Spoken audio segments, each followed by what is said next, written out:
All right, everyone. Tonight we embark on an exploration of one of ancient Rome, as more unconventional professions, the coordinator of orgies. Yes, indeed, someone held the responsibility for scheduling the wine deliveries, meticulously inspecting the grapes, arranging the various forms of entertainment, and crucially, ensuring no attendee inadvertently arrived accompanied by their mother-in-law. The notion might strike one as utterly absurd, perhaps even bordering on the decadent. However, the culture surrounding Roman feasts extended far beyond simple indulgence. It was intrinsically linked to demonstrations of power, affirmations of social status, opportunities for networking, and, let's be frank, a considerable degree of nudity.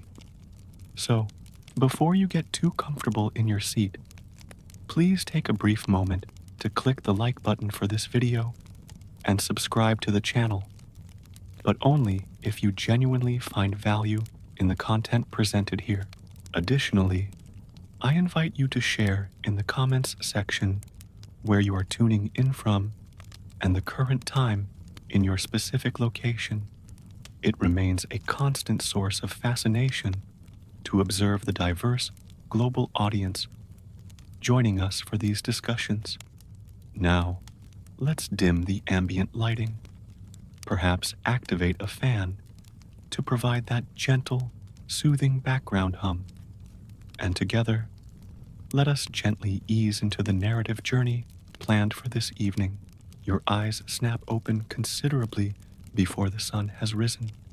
This isn't a testament to your discipline, but rather a manifestation of profound anxiety. You are the designated planner for tonight's exclusive high society Roman orgy, which signifies that your mind has already meticulously cataloged 17 distinct ways things could potentially go disastrously wrong before you've even had breakfast. Your sleeping mat still radiates residual warmth. Your tunic is noticeably creased, and someone has already managed to slide a scroll beneath your doorway. It emits an ominous crackling sound as you retrieve it. You proceed to unroll the document with the grim, stoic resolve typically associated with a soldier receiving his official draft notice. The message originates from your patron's wife, who wishes to pointedly remind you that during the previous gathering, the scattered rose petals were yellow, a deviation from the expected red, and this discrepancy did not go unnoticed by the esteemed guests. You haven't yet managed to consume your morning portion of barley gruel. Outside the confines of your dwelling, the sprawling city of Rome is just beginning to stir from its slumber. But you are already mentally engaged in the precarious act of juggling flaming amphorae. Today's meticulously curated guest list encompasses influential senators, renowned artists, esteemed philosophers, two prominent courtesans who harbor a deep-seated animosity towards each other, and, according to persistent rumors, an individual connected to the imperial family itself. Naturally, no one has deigned to inform you of the specific identity of this imperial personage. Could it potentially be a distant cousin of the emperor? Or could it perhaps be the notoriously unpredictable Caligula himself? Irrespective of the actual identity, you understand with certainty that you will inevitably be held accountable should someone prized peacock fail to receive a sufficiently thorough and satisfying massage. You carefully slip your feet into your sandals and officially commence the day's demanding activities, equipped, like any competent Roman orgy planner, with a pervasive sense of dread and a functional clipboard. The initial order of business involves staffing arrangements. Yesterday, you dispatched swift runners tasked with securing the services of flute girls, skilled dancers, a proficient harpist, and rather uniquely, a man celebrated for his ability to walk on his hands while simultaneously balancing a tray laden with figs upon his feet. As of this moment, none of these essential performers have provided confirmation of their availability. You harbor a strong suspicion that at least two of them are currently incapacitated by excessive alcohol consumption somewhere within the notorious Subura district. Following staffing considerations comes the critical matter of provisions. Your detailed request includes fresh oysters, dormice delicately roasted in honey, succulent figs, plump dates, high-quality olives, and several varieties of rather questionable meats procured from the distant eastern provinces. It is imperative that every single item arrives in a state of absolute freshness, or at the very minimum, a state that could be convincingly argued as fresh-ish. A single substandard oyster could trigger widespread whispers throughout half the forum, insinuating that you deliberately poisoned the esteemed Senator Gas. Oh, and under no circumstances should the cushions be forgotten. During the last elaborate event, one of the reclining couches unexpectedly collapsed under the considerable weight of a toga-clad magistrate, an incident that precipitated significant political fallout. Consequently, this time, the couches must possess unquestionable structural integrity, capable of withstanding whatever activities might unfold upon them, and you possess intimate knowledge of precisely what activities tend to unfold upon them. The sun has barely ascended above the horizon, yet you find yourself already perspiring profusely into your fine linen tunic. You pause to take a deep, steadying breath. You mentally reaffirm your professional identity. You are a seasoned expert, a veritable maestro, orchestrating controlled madness, a skilled choreographer, navigating delightful chaos. The day ahead promises to be exceptionally long and demanding, yet you know the cushions will be meticulously fluffed. The wine will be poured generously and without interruption, and the assembled guests will remain entirely oblivious to the fact that you came perilously close to succumbing to a full-blown scream. Not yet, at least. The morning is still young, and you find yourself already unfurling yet another freshly delivered scroll. This document contains today's updated guest list. You peruse its contents slowly, deliberately, bracing yourself internally for potential disaster. This isn't merely a seating chart. It represents a delicately balanced social powder keg, metaphorically garnished with olives. Lucius Calpurnius Piso is confirmed to be attending. This comes as no surprise. He attends virtually everything and invariably insists upon reclining on the central couch, preferably positioned immediately adjacent to someone else's wife. The inherent problem lies in the fact that his own wife, the formidable Aurelia, is also planning to attend. She wasn't formally invited, naturally, but such trivialities have never proven effective deterrents for her in the past. You make a careful notation. Ensure separate couches, provide distinct sources of wine for each, and strictly prohibit any harp solos, while both individuals are simultaneously present within the room. The last time this confluence occurred, she infamously hurled a container of garum. Next on the list, Senator Petronius Arbiter has formally accepted the invitation.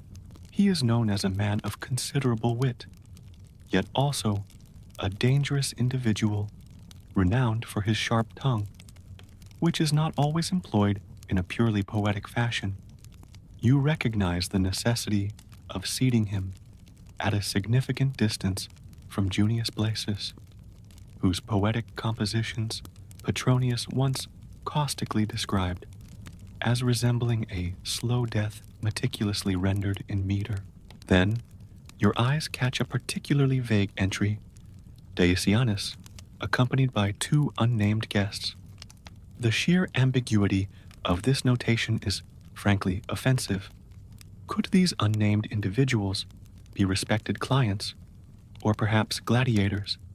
Conceivably, it could even be a giraffe inexplicably clad in a toga. You pragmatically jot down flexible seating, West End, and proceed to the next item. Now, attention turns to the entertainers. The roster includes 4 flute girls, 3 dancers, and the identical mime twins. This already constitutes one performer more than the notoriously critical Lucullus typically approves of. He holds a strong disdain for mimes, considering them barbaric.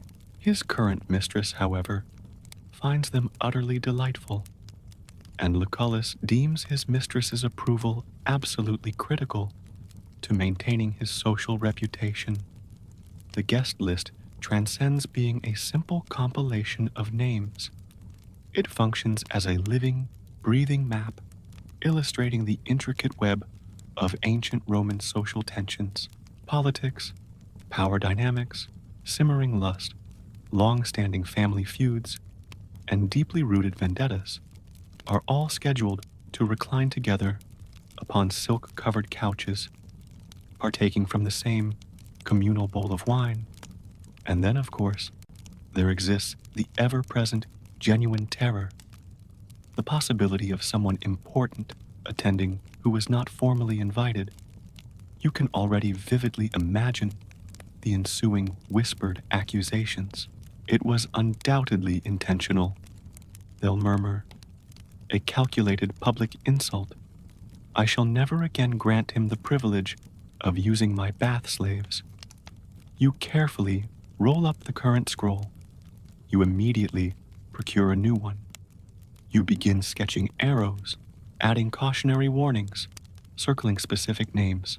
You realize you aren't merely planning a party.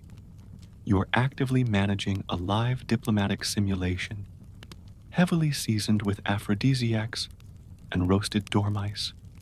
Still, you possess prior experience in navigating such complexities. You've done this before. You will undoubtedly do it again.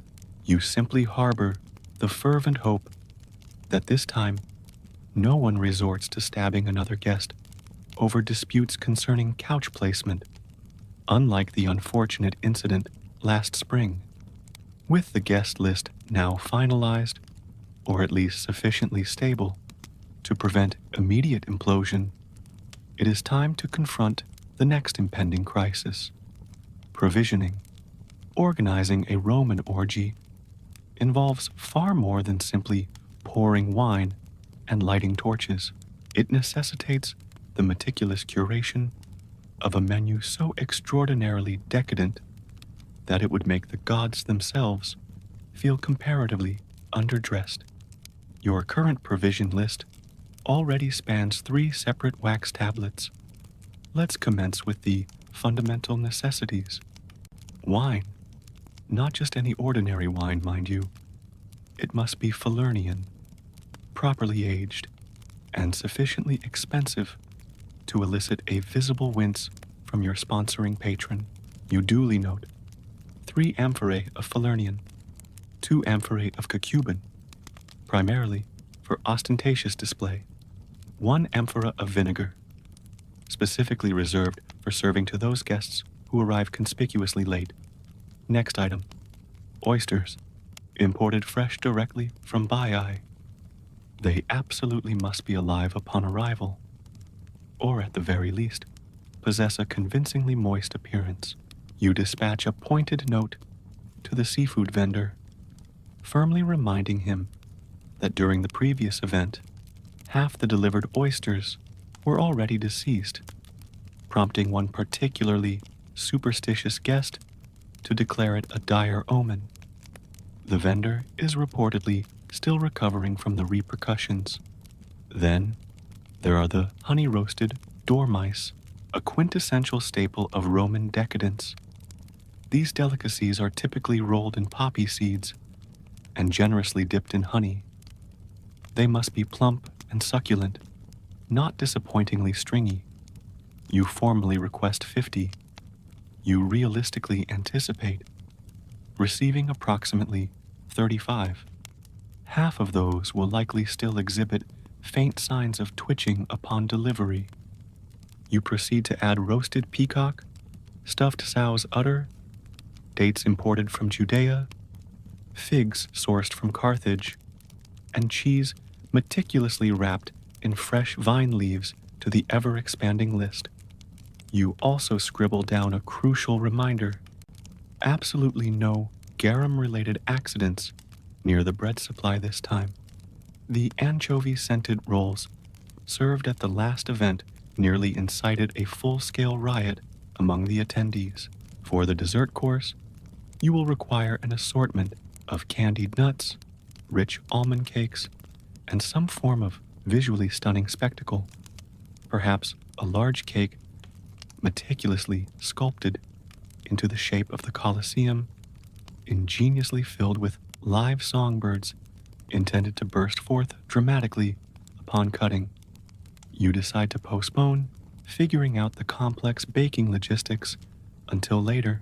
Following desserts, attention shifts to the substantial perfume budget: myrrh, fragrant rose oil, saffron-infused water, and sufficient quantities of incense to induce dizziness in a Vestal Virgin are all deemed essential. You make another important note: discreetly scent the latrines. You pause to stare intently at the compiled list. It bears a closer resemblance to a military supply requisition form than a conventional menu, and its projected cost exceeds that of a respectable villa situated just outside Ostia. But this, after all, is Rome. Opulence is not merely desired, it is expected. Gluttony is considered a mark of style, and your patron's social reputation hinges entirely upon the guests being so utterly overwhelmed by the sheer luxury surrounding them that they fail to notice the musicians are playing slightly out of tune, and someone has inadvertently spilled wine onto the prized marble lions. You entrust the completed scroll to your swiftest runner, providing him with strict, unambiguous instructions. No substitutions are permitted under any circumstances. No apologies will be accepted for deviations. And if he dares to forget the sugared grapes once again, you vow you will personally feed him to the resident flamingos. Now, it is time to offer a fervent prayer to Mercury, the god presiding over commerce and timely deliveries. Let's immediately clarify a common misconception. A vomitorium is not what you likely imagine it to be. No, the Romans did not construct specialized rooms solely for the purpose of purging mid-feast to create space for consuming additional peacock. That notion is a later fabrication, probably conceived by someone who observed Roman eating habits and simply couldn't fathom any other plausible explanation. The term vomitorium, in reality, refers specifically to the entrance and exit passageways within Roman amphitheaters, through which large crowds would spew forth after attending events. However, this historical accuracy doesn't prevent modern imaginations from conjuring vivid images of marble-tiled throw-up lounges, replete with perfumed nobles, reclining languidly, and attendants waving feathered fans. That being said, it is undeniable that Romans did indeed overindulge. And if a guest discreetly excused themselves to step outside and refresh, polite society dictated that no probing questions were asked. Therefore, as the designated orgy planner, it falls squarely upon your shoulders to ensure that the entire venue, encompassing the atrium, the triclinium, dining area, and even the discreet garden alcoves, is impeccably prepared to absorb the inevitable consequences of excessive consumption, all while maintaining an atmosphere of sophisticated style. You commence the thorough inspection process. The banquet hall floors must positively gleam. The intricate mosaic tiles, particularly the section depicting Bacchus astride a panther, require a swift yet thorough polishing.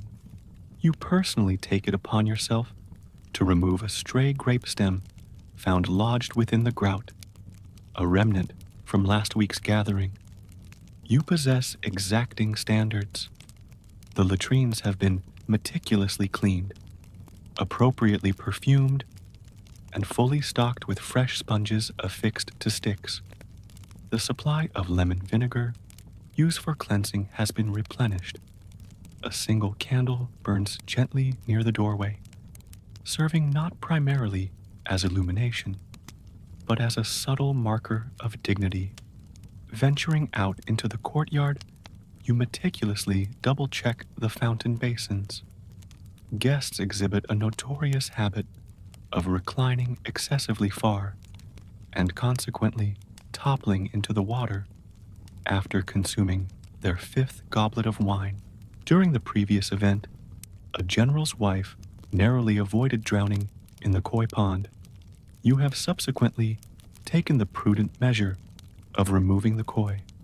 Unfortunately, removing the general's wife is not a feasible option.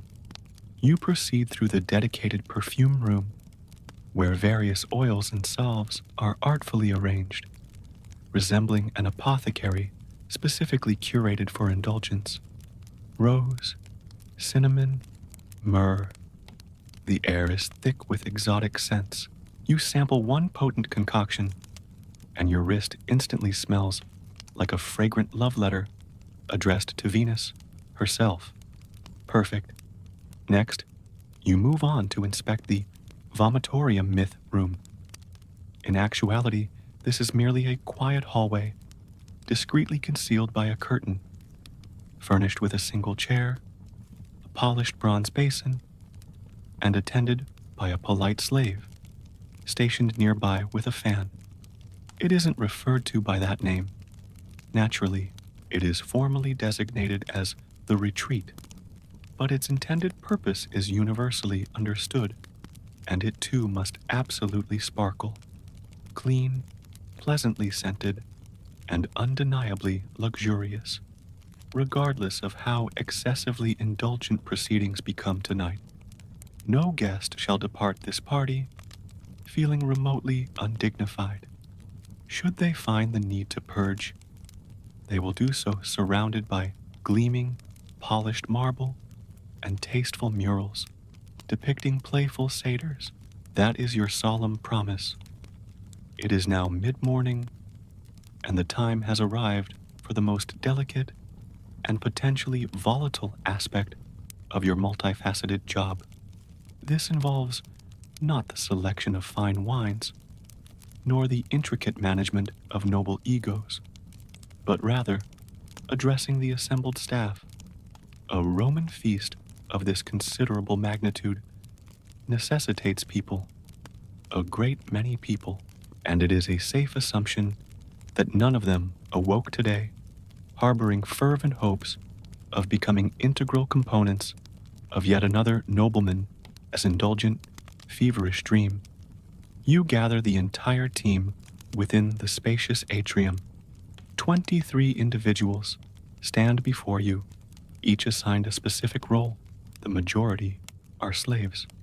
Some were born into the household, while others were purchased specifically for tasks such as carrying trays, pouring wine, or simply looking aesthetically pleasing while maintaining absolute silence. A select few are paid performers. All of them are visibly stressed. first to be addressed are the cupbearers. You assign them their designated zones of responsibility: the central triclinium, the periphery lounge areas, and the west garden section. Dilute the potent wine, unless explicitly instructed otherwise. You firmly remind them certain guests harbor the illusion that they can handle undiluted Falernian.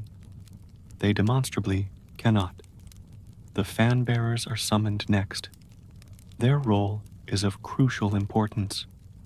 Their precise timing can significantly impact, either positively or negatively, a guest's overall comfort. One excessively strong gust of air could inadvertently extinguish a candle, or, more disastrously, expose someone's carefully guarded secrets. Conversely, one gust too weak could result in a guest perspiring uncomfortably onto a valuable silk cushion. Neither outcome is deemed acceptable. The fruit attendants, yes, such a position actually exists, receive instructions to refresh the serving trays, constantly peel grapes only upon specific request, and discreetly remove any piece of fruit that begins to visually resemble a desiccated raisin. Following them are the musicians, who are already engaged in audible bickering regarding the appropriate tempo. You strategically separate the flute girl from the lyre player. The last time these two disagreed, their conflict escalated into a duet performed with such excruciating awkwardness that the guests collectively ceased their feasting mid-bite to offer unsolicited marriage counseling. The dancers, adorned with copious amounts of oil and eyeliner, lean dramatically against a nearby pillar, feigning disinterest in your instructions. You proceed to run through their cues, regardless. Absolutely no improvisation. You state sharply, "We are not interested in reliving the unfortunate Bacchanalian fire incident." You make deliberate eye contact with the youngest slave present, a boy likely no older than 10, whose sole responsibility is collecting discarded sandals. You offer a single, firm nod. He reciprocates. A silent pact is forged between you. He understands he must not fail you. Finally, you deliver your standard pre-event speech. Tonight, you are to be invisible unless specifically summoned. You are to remain silent unless directly spoken to. You are expected to embody grace, rhythm, and elegance incarnate. Or, I swear by Jupiter himself, I will personally assign you to sponge duty continuously until the next Saturnalia. A palpable pause hangs in the air, followed by a collective, resigned nod. The briefings are officially complete. You take another deep breath. The complex human machinery powering Roman debauchery has been sufficiently oiled, powdered, and aligned, at least for the time being. It unfolds with predictable regularity every single time. The invitations are dispatched. The wine shipments arrive. The luxurious silk cushions are meticulously plumped, and precisely at the moment when you begin to cultivate a marginal sense of being in control, someone inevitably rushes into the atrium, breathless, bearing that all too familiar expression of impending doom. The musicians have failed to arrive. Of course they haven't. You grit your teeth in frustration. You specifically arranged for the services of one flute girl, 2 skilled cithara players, and 1 backup olos duo precisely to mitigate this exact type of situation. And yet, here you stand, staring directly down the proverbial barrel of silence at a gathering where silence is widely considered tantamount to a civic offense. You dispatch your most dependable runner immediately to the Subura district, Rome's notoriously chaotic marketplace. a veritable assault on the senses characterized by overwhelming noise, pungent smells, and consistently poor decision-making. Find them, you instruct curtly, alive, conscious, and appropriately dressed. You don't even bother inquiring as to the reason for their tardiness. You already possess a fairly accurate understanding. They are likely either still sound asleep, too profoundly intoxicated to ambulate, or hopelessly entangled in some complex romantic imbroglio that commenced during last night's Saturnalia rehearsal and simply never concluded. The dancers are now beginning to voice complaints, arguing that without the accompanying musicians, they are unable to properly rehearse their routines. The resident poets, conversely, are visibly delighted by this development, incorrectly assuming it signifies increased stage time for their own performances. You swiftly and decisively quash this notion. Absolutely no one desires to endure Gas's lengthy ode, dedicated to his mother's third marriage, recited aloud at a party where attendees are concurrently consuming sugared dormice. You begin rapidly formulating contingency plans. The household cook possesses rudimentary knowledge of 2 songs playable on a cracked reed pipe. A nearby slave is known to have a decent singing voice, provided he is kept strictly away from the wine supply. In the absolute worst-case scenario, you envision yourself humming rhythmically while someone else vigorously shakes a jar filled with lentils. You offer a silent, fervent prayer that circumstances do not deteriorate to that extent. Then, materializing seemingly out of the incense-laden air, like spectral apparitions, the musicians finally make their appearance. They are fashionably disheveled, offer vague, mumbled apologies, and emit a faint aroma suggestive of spikenard and questionable life choices. One of the flute girls is conspicuously missing a sandal. The other bears an expression suggesting her heart has recently been broken by no fewer than 3 separate senators. Nevertheless, they are present. You quickly assign them their designated performance stations, one positioned within the atrium, another situated near the main dining hall, and the third located in the garden to provide ambient musical accompaniment. You emphatically stress the key directives. No dramatic or unexpected shifts in tempo, absolutely no mournful dirges, and strictly no impromptu solos. Unless, of course, someone is genuinely in the process of dying. They offer nods that seem to convey partial comprehension. You exhale a sigh of relief. Crisis momentarily averted, for now. However, you maintain a vigilant watch specifically on the lyre player. He is tuning his instrument with painstaking slowness, displaying an excessive degree of loving care, far too much affection, in your estimation, for someone who isn't potentially poised to ruin the entire evening with an ill-timed, improvised love ballad. You make a mental note, position him strategically near the exit, facilitates easy removal if necessary. If music constitutes the soul of the party, then seating arrangements represent the intricate strategy. You aren't merely assigning guests to couches. You are actively navigating a complex minefield of simmering rivalries, clandestine romances, and sufficient unspoken tension to potentially cause the structural collapse of a marble villa. The traditional Roman triclinium, the classic 3-couch configuration, theoretically accommodates 9 individuals comfortably, although realistically, it's closer to 7 if no one decides to bring their pet leopard along. You commence the process by sketching the entire layout onto a wax tablet, muttering calculations and considerations to yourself, like a military general meticulously planning a siege.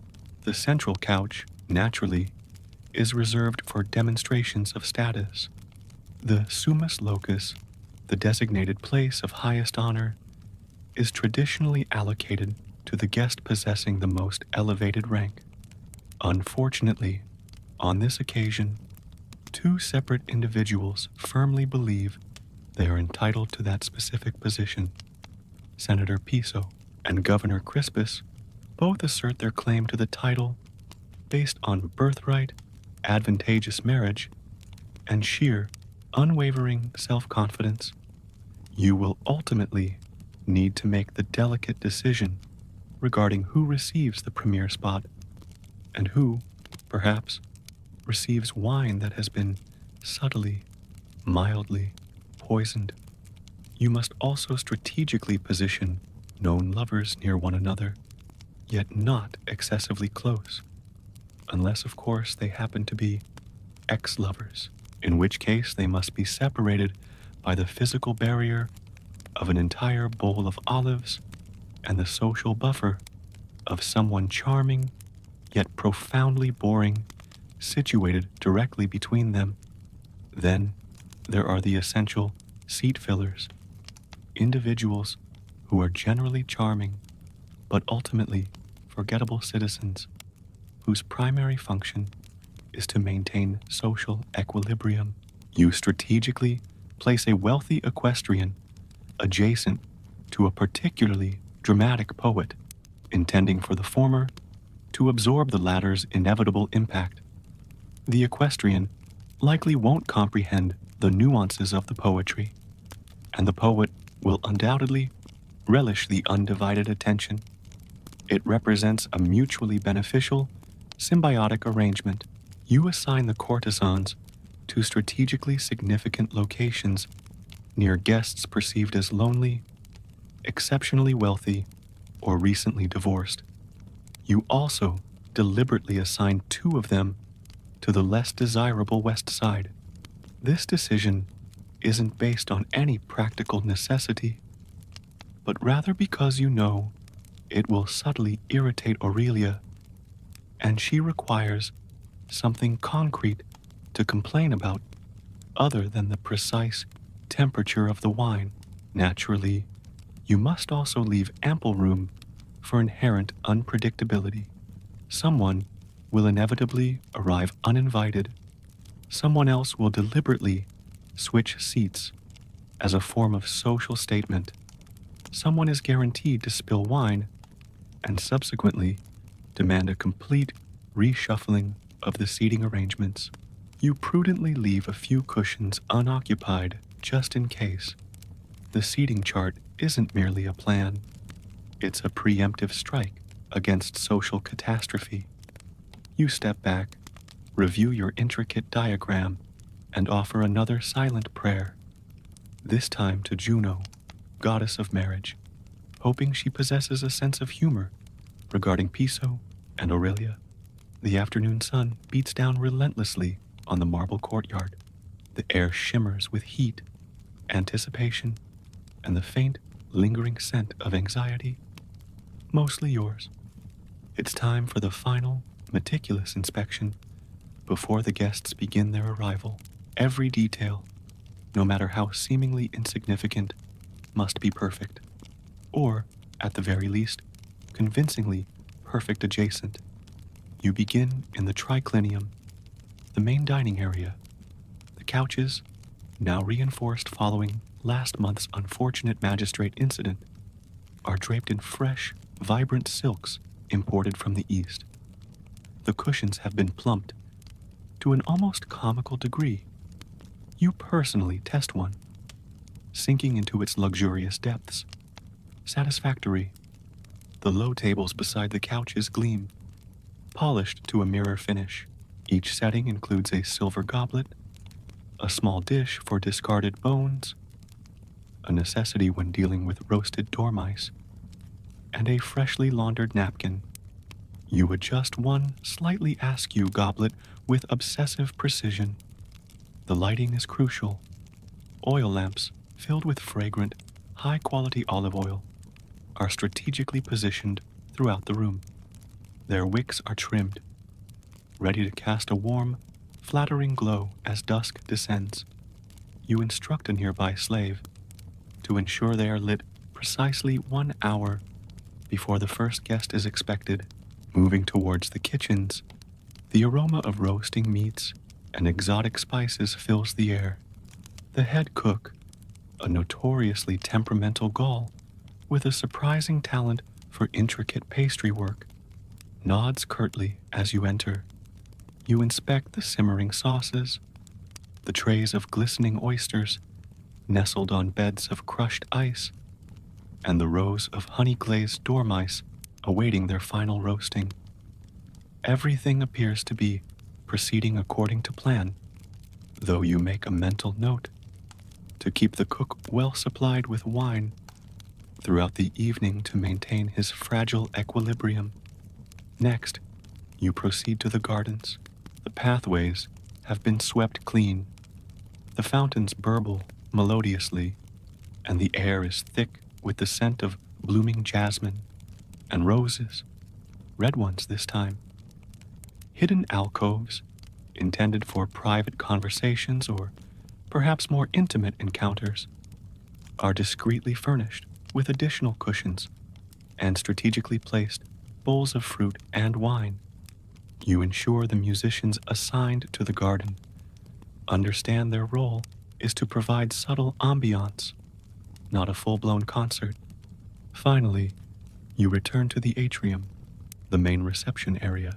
The mosaic floor depicting Neptune wrestling a particularly disgruntled octopus has been polished until it shines. Fresh garlands of laurel and ivy adorn the columns. Slaves stand ready, poised with trays of chilled, diluted wine and small appetizers, olives, spiced nuts, tiny cheese pastries. Everything appears ready. The stage is set for an evening of calculated indulgence and carefully managed chaos. You take one last, deep breath, smoothing the front of your own tunic. The calm before the storm, or more accurately, the meticulously orchestrated, potentially disastrous, yet hopefully memorable Roman orgy. The first guests arrive precisely as the sun begins its descent, painting the Roman sky in hues of orange, purple, and gold. They arrive not in a trickle, but in a confident, flowing stream. Senators draped in fine wool togas, their wives adorned with intricate jewelry and elaborate hairstyles, wealthy merchants exuding an air of calculated nonchalance, artists clutching scrolls of poetry, and courtesans whose reputations precede them like expensive perfume. You stand near the entrance, your expression a carefully constructed mask of serene welcome, while internally, your nerves jangle like a broken sistrum. Senator Piso makes his entrance with characteristic bombast, immediately scanning the triclinium for the prime central couch. You subtly guide him towards his designated spot, strategically placing a particularly verbose philosopher nearby as a conversational buffer. Moments later, Aurelia arrives, her eyes sweeping the room with the predatory focus of a hawk spotting a field mouse. You intercept her with a warm smile and an offering of the finest Cacuban wine, smoothly directing her towards a couch situated at the opposite end of the room from her husband. Crisis momentarily averted, Petronius Arbiter glides in, a faint, knowing smirk playing on his lips. He acknowledges you with a slight inclination of his head, his eyes already assessing the social dynamics of the room. You ensure he is seated comfortably, far from the sensitive poet Junius Blasius, and perhaps more importantly, within earshot of a notoriously gossipy matron. Petronius thrives on fresh material.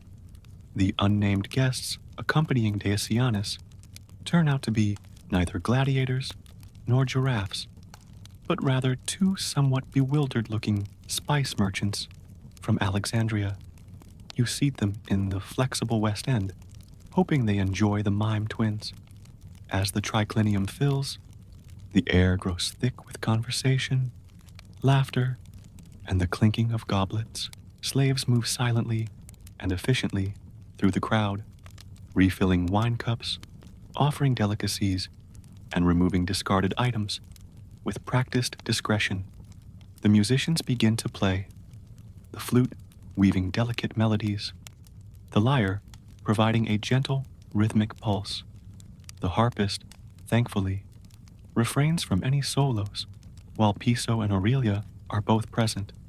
The dancers, oiled and graceful, begin their performance in a cleared space, their movements fluid and suggestive, captivating the attention of several onlookers. You circulate through the room, a gracious host on the surface, a vigilant troubleshooter beneath. You engage in brief, polite conversation, compliment a matron on her necklace, inquire about a senator's recent trip to Gaul, and subtly signal a cupbearer to dilute the wine being served to a guest who appears to be approaching intoxication slightly too rapidly. You overhear snippets of political maneuvering, philosophical debate, and scandalous gossip. You notice the two rival courtesans exchanging icy glares across the room and make a mental note to ensure their paths do not cross directly.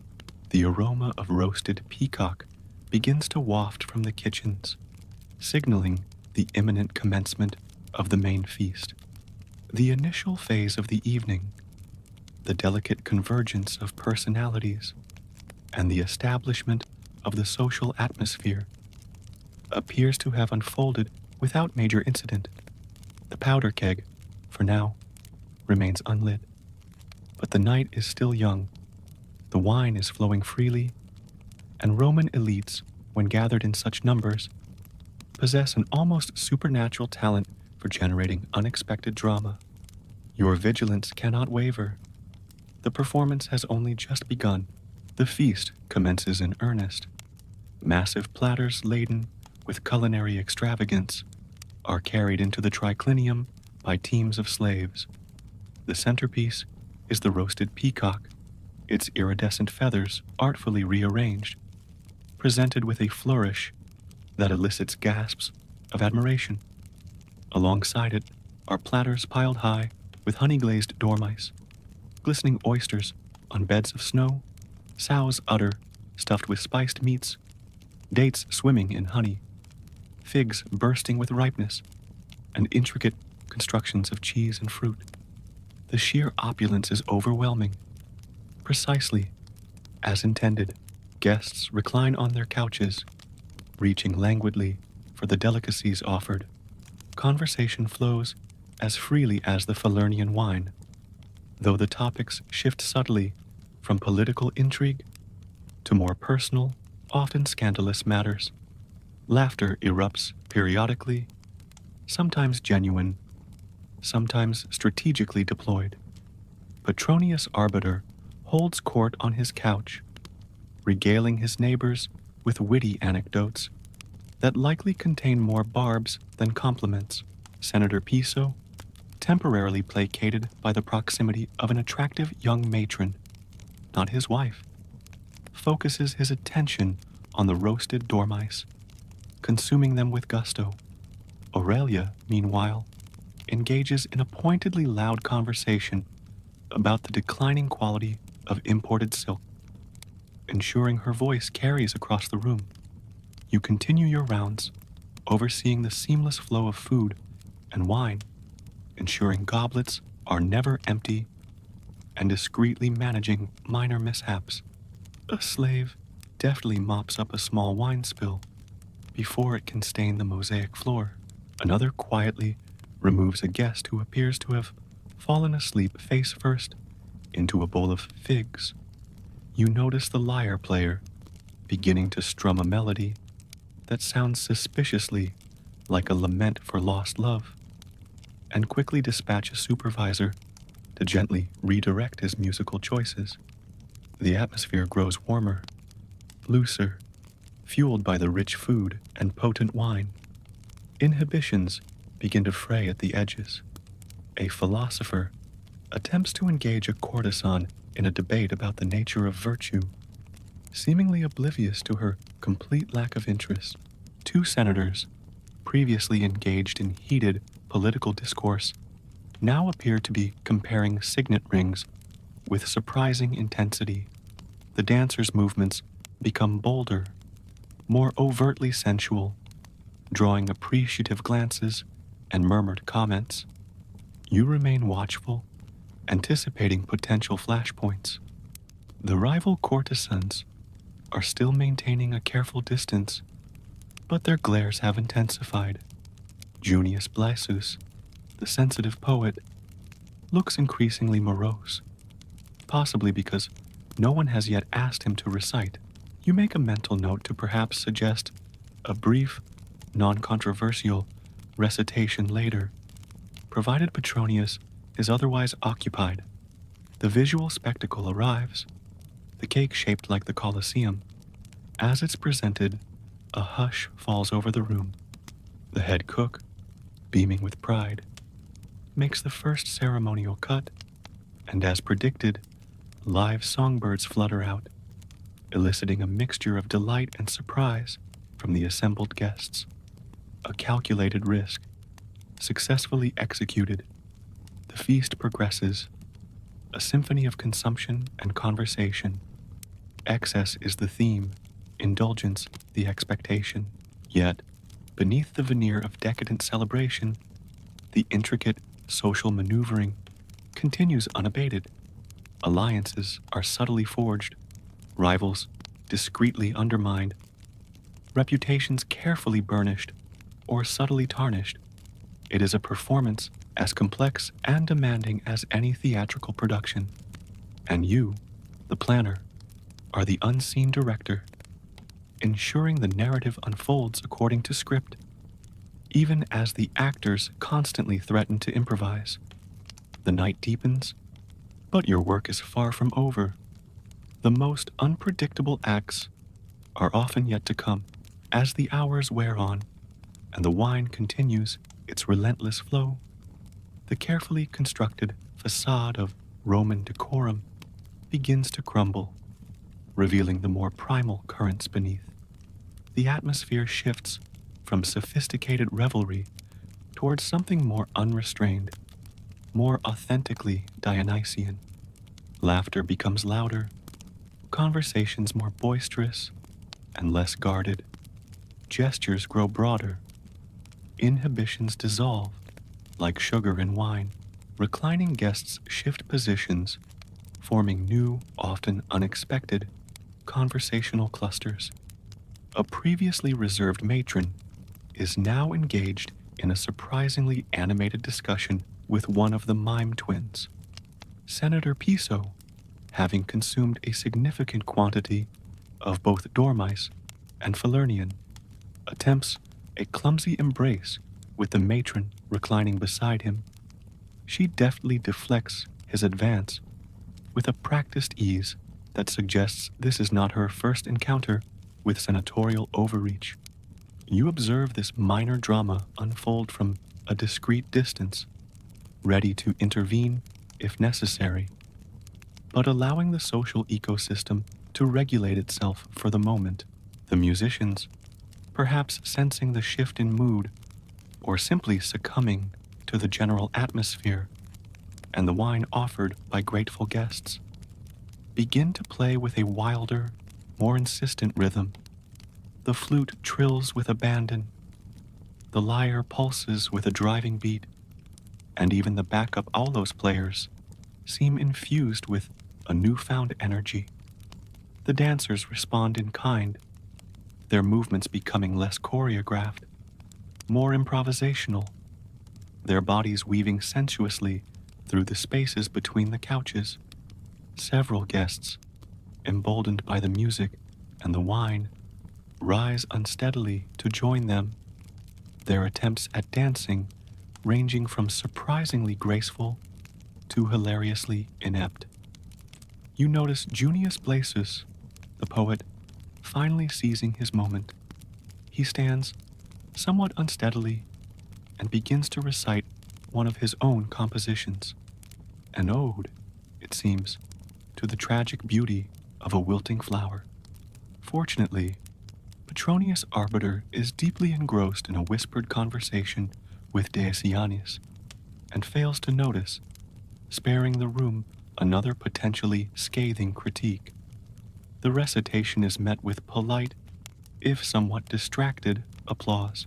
More concerningly, you spot the two rival courtesans, previously separated by the width of the triclinium, now engaged in a low, intense argument near the entrance to the garden. Their voices are hushed, but their body language speaks volumes of barely suppressed hostility. You quickly dispatch your most diplomatic slave, ostensibly to offer them fresh towels scented with rosewater, but actually to create a subtle interruption and attempt to de-escalate the situation before it erupts into a public spectacle. Garum jugs are best kept far from volatile confrontations. Meanwhile, in a quieter corner, the philosopher appears to have finally cornered the uninterested courtesan, and is now illustrating a complex metaphysical point using leftover olive pits. She stares blankly ahead, likely contemplating the relative merits of feigning sudden illness versus simply pushing him into the nearby fountain. You make a mental note to check the fountain's water level later. The party has entered its chaotic, unpredictable phase. Your role shifts from meticulous organizer to vigilant firefighter, constantly scanning for sparks, ready to extinguish potential blazes before they engulf the entire affair. You ensure the cupbearers are now serving significantly diluted wine, replenish the water bowls used for hand rinsing, and quietly instruct the staff to begin subtly removing guests who have clearly succumbed entirely to the evening's excesses, guiding them towards the discreet retreat or assisting them to their waiting litters.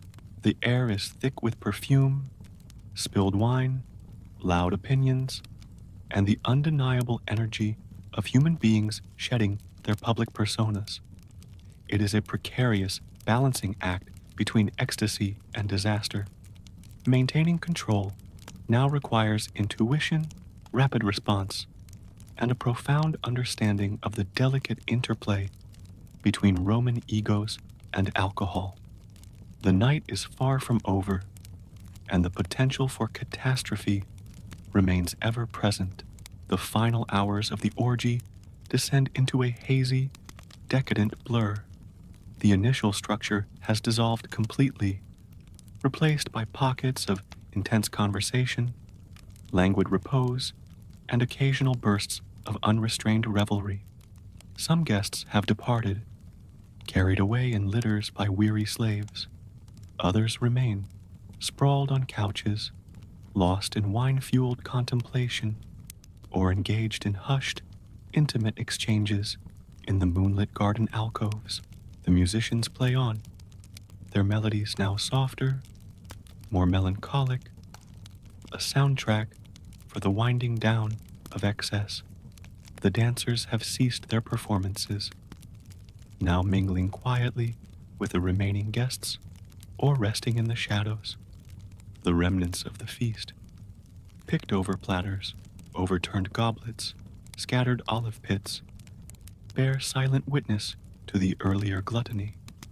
Slaves move with ghost-like quietness, clearing away debris, extinguishing some of the lamps, restoring a semblance of order amidst the lingering chaos. You conduct a final, quiet assessment. The rival courtesans were successfully separated before any garum could be weaponized. Senator Piso is now snoring loudly on his couch, mercifully inert. Aurelia departed some time ago, her exit marked by a final, withering glare, directed at no one in particular. Petronius Arbiter, having likely gathered enough scandalous material to fuel his wit for weeks, took his leave with a characteristically enigmatic smile. The philosopher was eventually rescued from his olive pit lecture by a sympathetic slave. Junius Blasis, the poet, appears to be weeping softly into a silk cushion, possibly overcome by the beauty of his own verse or the general tragedy of existence. No major diplomatic incidents seem to have occurred. No one appears to have been stabbed over couch placement, a significant improvement over last spring's unfortunate affair. The structural integrity of the couches remained intact. The peacocks, presumably, received adequate massages. By the notoriously volatile standards of elite Roman gatherings, the evening could almost be considered a success. You oversee the final departures, ensuring each guest is safely dispatched, offering polite farewells, and mentally cataloging any potential fallout or favors owed. You retrieve the scroll containing the wine-stained philosophical limerick from the wall. Perhaps it holds some genuine insight, or perhaps it's merely evidence to be discreetly destroyed later. You find the young slave, responsible for collecting sandals, diligently completing his task, his small sack bulging with footwear ranging from simple leather soles to elaborately jeweled creations. As the last guest disappears into the pre-dawn gloom, a profound silence descends upon the villa, broken only by the distant crowing of a rooster and the soft rustling of slaves beginning the more intensive cleanup. Sunlight begins to creep across the marble floors, illuminating the aftermath, the beautiful wreckage of a night dedicated to power, pleasure, and carefully orchestrated chaos. Overturned goblets litter the tables, a lone sandal lies abandoned in a fruit bowl, and a nobleman, whose identity you choose not to ascertain, is sleeping soundly, face down, in a large decorative urn. The oil lamps sputter their last breaths, their light fading. The heavy perfume that once filled the air has now mellowed into something vaguely resembling regret. You step carefully over the inert form of a passed-out flute player and commence your final round of damage assessment. The cushions are indeed askew. Several togas are draped artistically, or perhaps incriminatingly, across various statues. Someone inspired by wine and wit has inscribed that philosophical limerick onto the wall, using spilled wine as ink. It fails to rhyme, yet possesses a surprising degree of insight. You navigate your way towards the main triclinium. A pile of discarded olives has been meticulously arranged into a crude, yet recognizable, likeness of the emperor. You briefly consider preserving this ephemeral artwork, then decide against it and quietly kick the olives under the nearest table. The slaves commence the silent, practiced ritual of post-orgy cleanup. Wine-stained linens are gathered into bundles. The half-eaten carcasses of peacocks are efficiently carted away. Ashes from the incense burners are swept into neat, dignified piles. You issue quiet instructions, your voice hushed, as if speaking too loudly might somehow reawaken the deeper chaos that slumbered just beneath the surface of the evening's festivities. You mentally review the guest list one last time. Everyone appears to be accounted for. No reported deaths. One sprained ankle, sustained during an overly enthusiastic dance move. 2 spontaneous, likely short-lived marriage proposals were reportedly made, and a single, very polite note was discovered left behind by a departing philosopher, which simply reads, "Thank you. I have learned things of which I must never speak." You procure a fresh wax tablet and title it Debriefing Notes. The initial entries include: never serve fruit that can be easily thrown. Do not permit live poetry battles to occur in close proximity to open flames. Ensure the statue of Venus remains safely in storage during future events. Seat Crispus at a considerable distance from anyone possessing legal representation. A loud groan emanates from beneath one of the tables. You offer a brief nod of acknowledgement in that direction, but provide no assistance. The party is definitively over. Each attendee must now confront their own individual consequences. Venturing into the garden, you find several doves still wandering aimlessly, remnants of the pig burst performance spectacle from earlier. You gently herd them into a quiet corner and toss them a handful of leftover candied almonds. They undoubtedly deserve something sweet after the rather stressful evening they have endured. You take one final, sweeping look around the entire venue. It was undeniably a mess, yet simultaneously a triumph. A complex diplomatic nightmare skillfully navigated with grapes and wine. And most importantly, you survived it. You finally retire to your own modest room, kick off your weary sandals, and collapse onto your sleeping mat. There will be no applause, no accolades, no official recognition for your efforts. Your reward is simply the quiet knowledge that no one truly witnessed the underlying chaos because you successfully absorbed it all. Tomorrow, the attendees will recount embellished stories about how utterly perfect and effortlessly executed the entire event was. You, however, will simply sleep. It commenced with merely a whisper carried upon the wind, dry, crackling, imbued with bitterness. The soil of the Great Plains, once characterized by its black richness, had deteriorated into fine powder, and now that very powder had taken flight. Farmers who had previously celebrated amidst fields of golden wheat now stood utterly helpless, witnessing their land, their very future, quite literally being blown away by the relentless wind. The decade of the 1930s proved unkind to nearly everyone, but for families residing in Oklahoma, Texas, Kansas, and eastern Colorado, the land itself transformed into their adversary. They had placed their unwavering trust in the soil. Therein lay the profound tragedy. Encouraged by governmental incentives and alluring promises of forthcoming prosperity, thousands of families had diligently plowed up the native prairie grasses to cultivate vast, uninterrupted rows of wheat. However, they were never adequately informed that those very native grasses constituted the sole element anchoring the fragile land in place. And when the essential rains ceased abruptly in 1931, they failed to return. Year after agonizing year, the drought progressively intensified. Deprived of the anchoring root systems, the vital topsoil possessed nothing to secure it.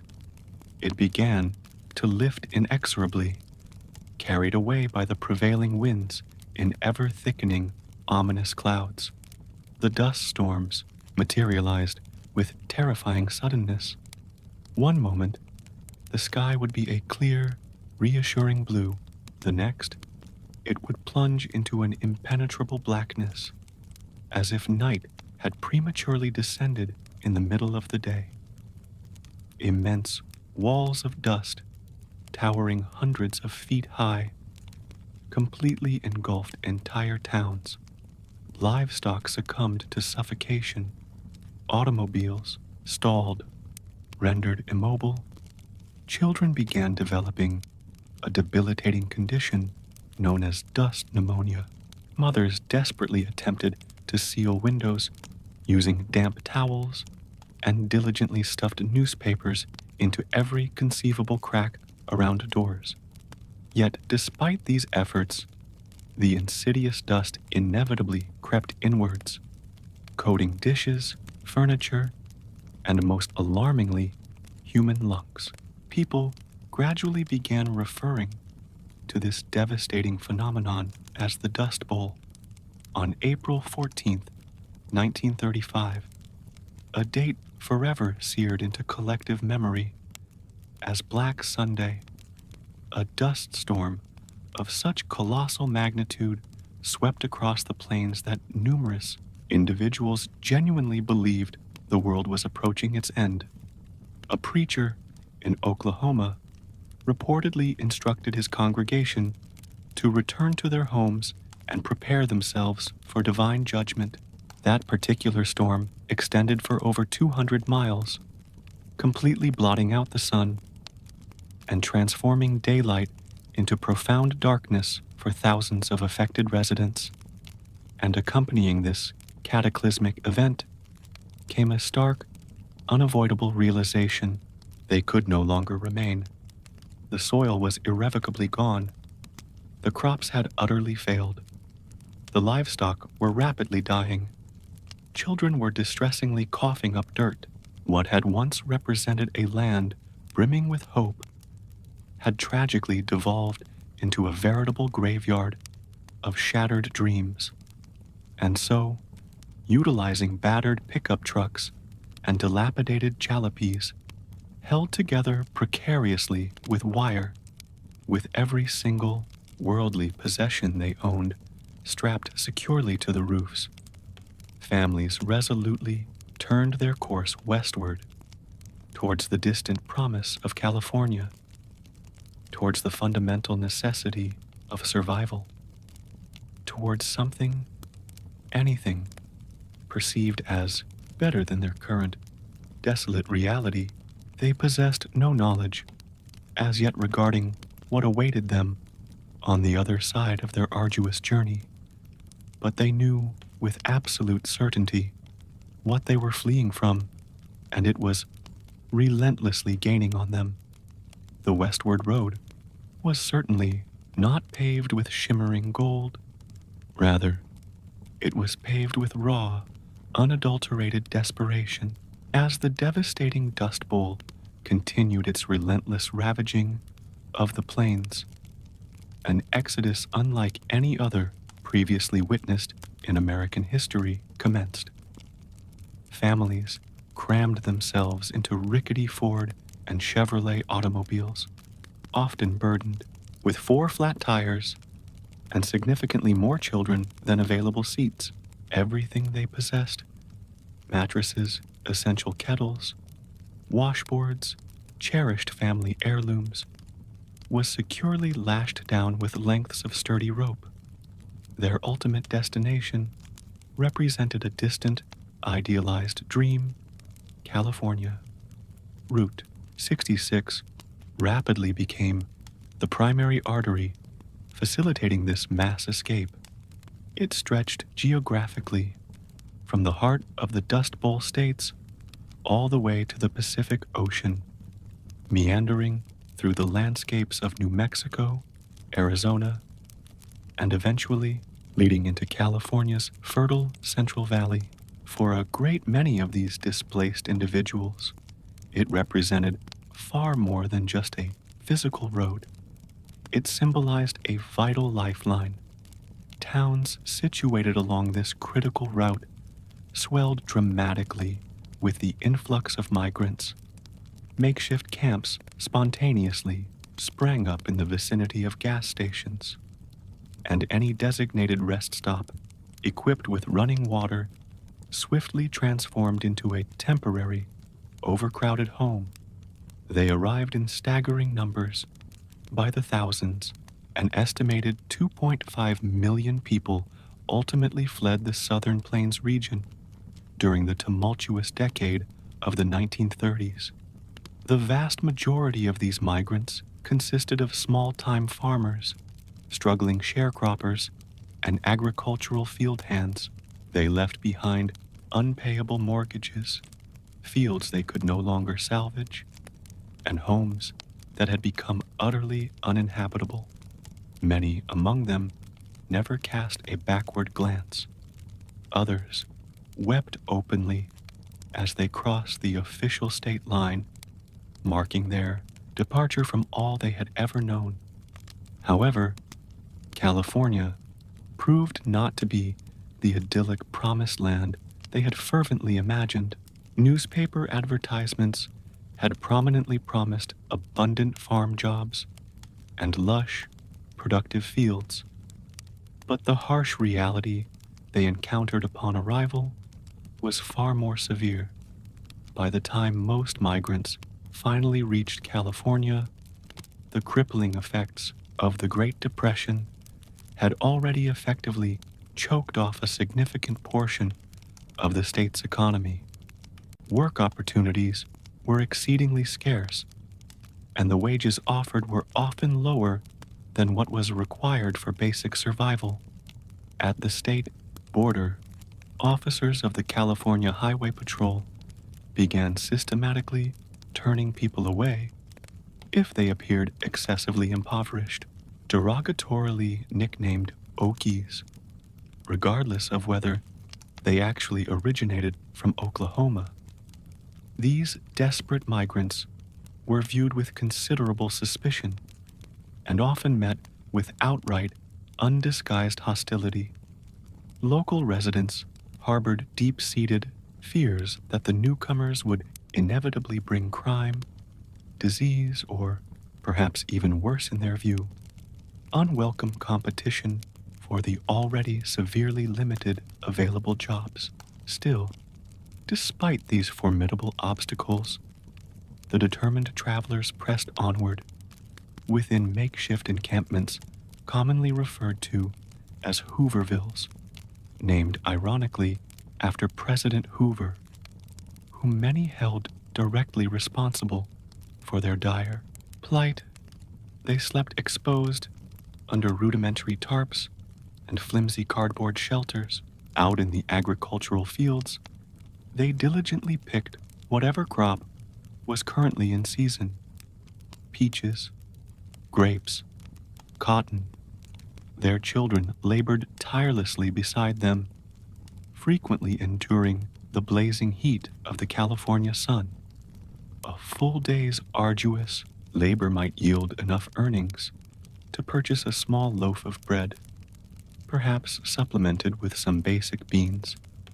And yet, even amidst the pervasive hunger and profound humiliation, they tenaciously carried hope within them, hope that the next field they worked might offer slightly better pay, hope that California would eventually, somehow, deliver on its alluring dream, hope that the long, arduous, and dusty road they traveled ultimately led somewhere definitively better, because the prospect of turning back was not merely impossible, it represented complete and utter surrender, and none among them were yet prepared to concede defeat. Once they arrived in California, the literal dust ceased to follow them, but the pervasive hardship most certainly did. For the thousands upon thousands of families who arrived seeking the promise of a better life, what they discovered instead were overcrowded, profoundly unsanitary migrant camps, and a decidedly cold, unwelcoming reception from the established local population. Entire sprawling communities composed of tents, ramshackle shacks, and crudely constructed makeshift huts rapidly sprang up on the outskirts of existing towns and adjacent to agricultural orchards. These were emphatically not homes. They were, in essence, survival zones. Families crammed themselves tightly into shelters fashioned from salvaged pieces of wood, scraps of tin, discarded cardboard, and lengths of rough canvas. Privacy was virtually non-existent. Water had to be obtained from communal pumps, often requiring long waits. Toilet facilities frequently consisted of nothing more sophisticated than dugout pits shared amongst dozens of individuals. Illness, consequently, spread with alarming rapidity. Malnutrition significantly weakened both the elderly and the very young. Infants cried incessantly for milk their mothers could not provide. Parents offered fervent prayers for any available work. The air quality might indeed have been cleaner than that of dust-choked Oklahoma, but the prevailing mood within the camps remained undeniably suffocating. Tensions simmered constantly, just beneath the surface. Local Californians widely perceived the incoming migrants as a tangible threat. They harbored strong fears that the overwhelming flood of desperate laborers would inevitably undercut prevailing wages, and, tragically, their fears proved largely correct. Agricultural growers could now offer mere pennies for incredibly back-breaking fieldwork, fully aware that someone, somewhere within the desperate migrant population, would be compelled by circumstance to accept the meager offer. And so, wages plummeted dramatically. Working conditions correspondingly worsened. Exploitation rapidly became the accepted norm. Occasionally, the only available refuge for the beleaguered migrants came directly from the federal government.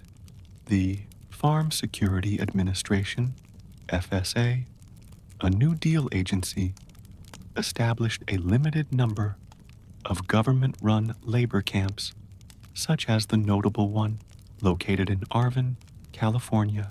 These camps offered basic sanitation facilities, access to rudimentary medical care, and, perhaps most importantly, a measure of fundamental human dignity. These government camps stood in stark contrast to the squalor of the Hoovervilles. They were organized, maintained a standard of cleanliness, and even operated on democratic principles. Residents elected their own governing committees and internally settled disputes. However, the number of such camps was woefully insufficient to meet the overwhelming need. The vast majority of migrant families continued to exist outside this crucial safety net, residing within the informal, often lawless settlements that effectively ringed the expansive agricultural valleys. They were frequently subjected to harassment by local police forces, forcibly driven out of towns by angry mobs of resentful locals, or compelled to remain constantly on the move simply to avoid detection and further persecution. Local authorities routinely labeled them as vagrants, a term carrying significant social stigma. Some migrant children were outright denied access to schooling. Others were either too sick from malnutrition and poor sanitation, or too occupied working alongside their parents in the fields to even consider attending classes. And yet, remarkably, even within the harsh confines of these desperate camps, a distinct culture characterized by profound resilience began to grow. People played battered guitars around flickering campfires in the evenings. They shared stories, both humorous and heartbreaking. They pooled their meager food resources.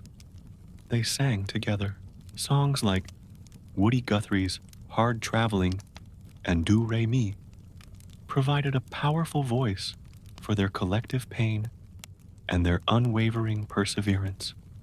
These were not simply mournful ballads. They functioned as potent anthems of survival, because even when life had stripped them bare, depriving them of their land, their homes, and any semblance of security, they still clung tenaciously to the concept of community, and inherent within that community, they discovered strength. They were undeniably poor, subjected to immense hardship, but they were emphatically not broken, and slowly, gradually, something incredibly powerful began to germinate amidst the pervasive hunger and despair. Solidarity. For the children unfortunate enough to be born to or raised by Dust Bowl migrants, childhood was emphatically not a carefree time characterized by play and discovery. Instead, it represented a daily, grueling exercise in sheer endurance. Their toys, more often than not, consisted of simple sticks found lying on the ground.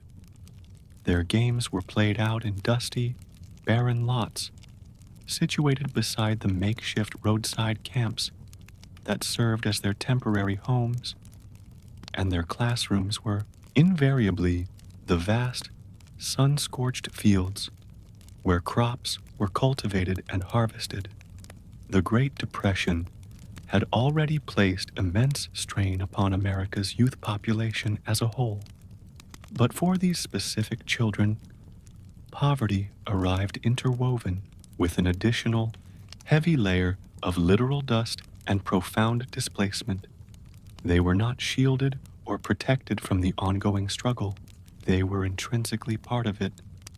Even very young children routinely worked long hours alongside their parents, stooping low to the ground to pick cotton bolls, harvest grapes from vines, or gather beans, all for the meager return of just a few cents per day.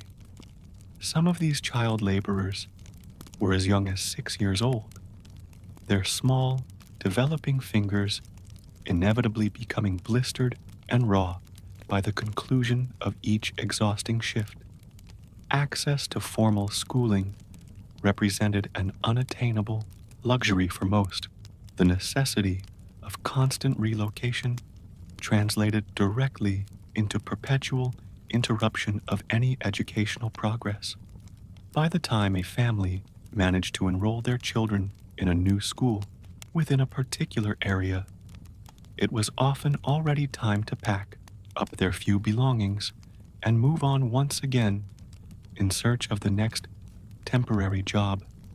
And even if they did manage to make it to a school building at all, they were frequently met with overt hostility and unwelcomeness, labeled dismissively as Okie, kids.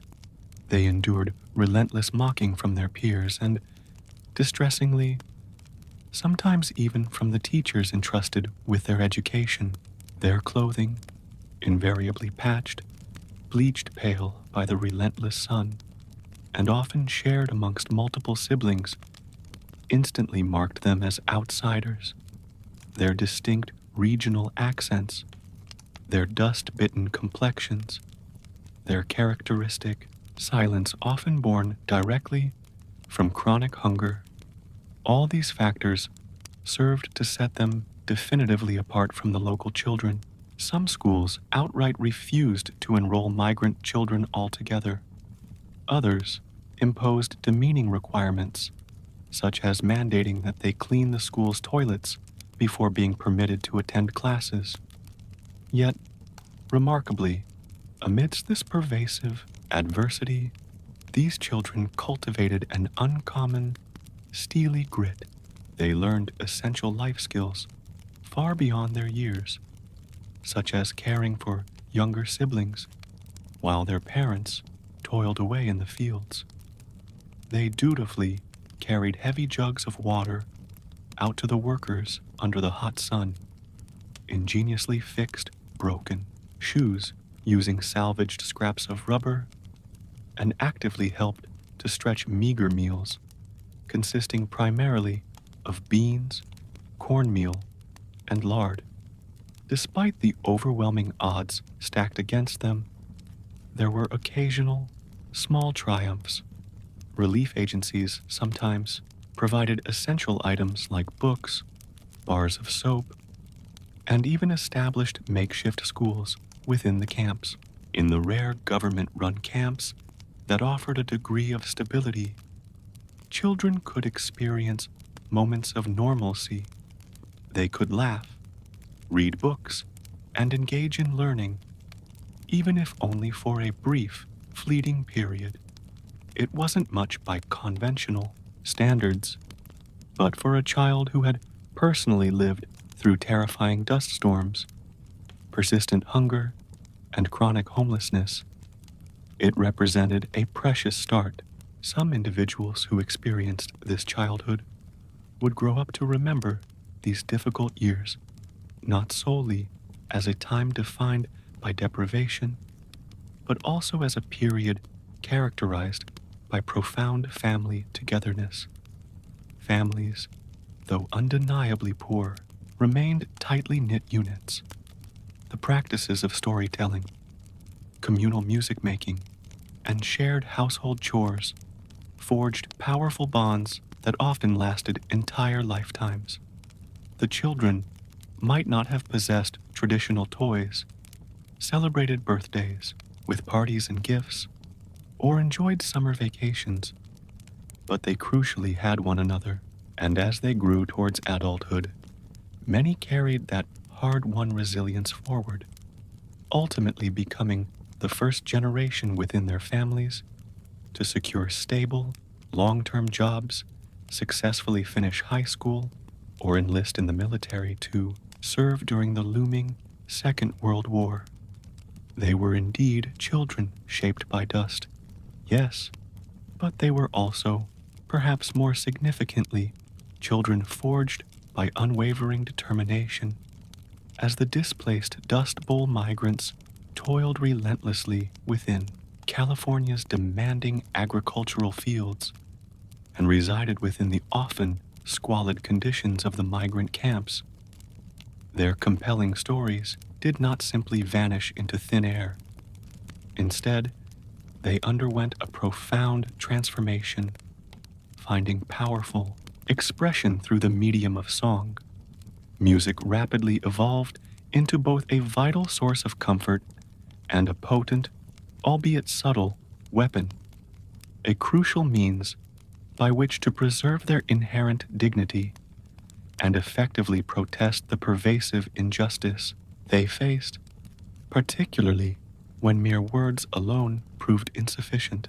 Within the evocative rhythm of strummed guitar strings and the poignant verses of folk ballads, the complex tapestry of the migrants' pain, their enduring pride, and their remarkable perseverance vividly came alive. Nowhere was this phenomenon more visibly apparent than within the extensive body of music created by Woody Guthrie, a native Oklahoman himself. Guthrie effectively became the resonant voice of the displaced population. He traveled extensively alongside the migrants, slept within the very same makeshift camps, and even picked crops in the identical fields. What he witnessed firsthand, he translated directly into song. His compositions were emphatically not abstract or detached. They specifically named real places, detailed tangible struggles, and articulated genuine heartbreak. His iconic song, Do Re Mi, for example, served as a stark warning to hopeful migrants, cautioning them that California was decidedly not the idyllic paradise they had perhaps envisioned. California is a Garden of Eden, a paradise to live in or see, the lyrics proclaimed. But believe it or not, you won't find it so hot if you ain't got the do-re-mi. Guthrie's powerful songs echoed throughout the dusty encampments, played on battered, well-loved guitars, mournful harmonicas, or simply sung aloud by groups gathered together. They were readily passed from tent to to makeshift tent, shared amongst workers seeking solace and solidarity. These melodies represented far more than just simple tunes. They functioned as a vital form of oral history. They served as a constant reminder to listeners that they were not alone in their suffering. They effectively turned shared, individual pain into a source of collective strength and resilience. But Woody Guthrie was certainly not the only individual channeling these experiences into music. Across the numerous camps scattered throughout California, migrants actively created their own original songs, detailing themes such as lost farms back home, the cruelty of certain foremen, the arduous, lengthy journey westward, or their persistent hopes for a better, more prosperous tomorrow. These homegrown songs bravely told the unvarnished truth during a time when mainstream newspapers often failed to do so, and when politicians frequently chose to look the other way. They spoke candidly of rampant exploitation, gnawing hunger, persistent police harassment, and the crushing weight of broken dreams. Yet they also resonated with themes of enduring love, unwavering faith, and quiet, determined resistance. This burgeoning body of music significantly influenced the rising American folk music scene and became an integral part of a larger, ongoing cultural shift within the nation. It effectively exposed listeners residing far beyond the borders of California to the harsh, often brutal reality of life for the Dust Bowl refugees. It actively built empathy where indifference had previously reigned. It planted the crucial seeds of future activism. Over time, these poignant songs helped to fuel growing public support for meaningful reform.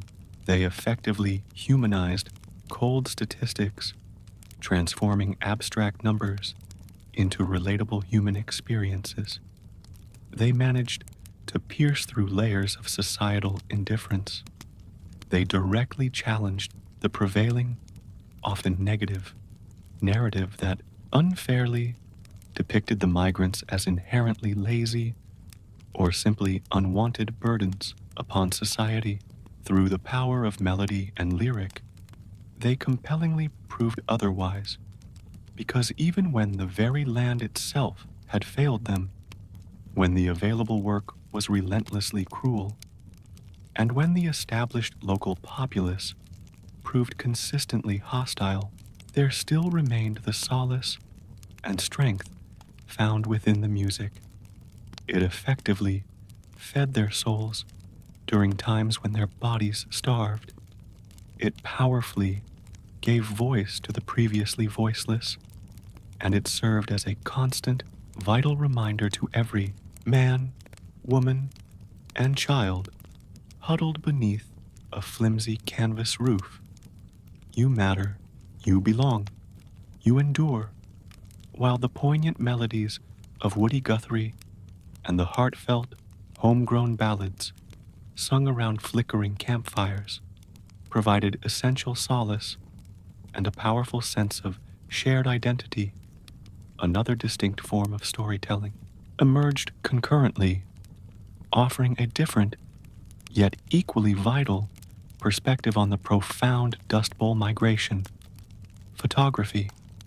During the tumultuous 1930s, the federal government, specifically through the auspices of the Farm Security Administration, FSA, dispatched a cadre of exceptionally talented photographers out into the fields and makeshift camps. Their assigned mission was not merely to document the pervasive poverty, but rather to capture the inherent humanity residing within it, thereby fostering crucial public empathy and galvanizing support for President Roosevelt's ambitious New Deal programs. These photographers Notable figures such as Dorothea Lange, Walker Evans, Arthur Rothstein, and Russell Lee, among others, created images that have since become indelibly etched into the collective American consciousness. Their photographs were emphatically not staged or artificially romanticized. They possessed a raw, unflinching honesty, depicting families huddled together within dilapidated tents, weary mothers cradling malnourished infants, weather-beaten men staring blankly into an uncertain future, and children whose eyes reflected a wisdom far exceeding their tender years. These images powerfully conveyed the harsh realities of migrant life with an immediacy and emotional impact that words alone often struggled to achieve. Perhaps the single, most iconic photograph to emerge from this entire period is Dorothea Lange's haunting portrait titled Migrant Mother, captured in Nipomo, California in 1936. The image features Florence Owens Thompson, a destitute pea picker, surrounded by 3 of her young children, her face etched with deep lines of worry and profound fatigue, yet simultaneously radiating an undeniable strength and fierce determination, came to symbolize the plight of an entire generation grappling with unprecedented hardship. Lange later recounted that Thompson appeared to recognize that the photograph might serve to help others, and thus she consented to being photographed. The resulting image rapidly became a powerful emblem of the Great Depression itself.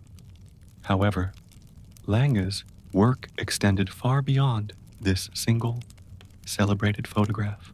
She, along with her fellow FSA photographers, meticulously documented the full spectrum of the migrant experience. They captured images of families crammed precariously into overloaded jalopies, embarking on the arduous journey westward along Route 66.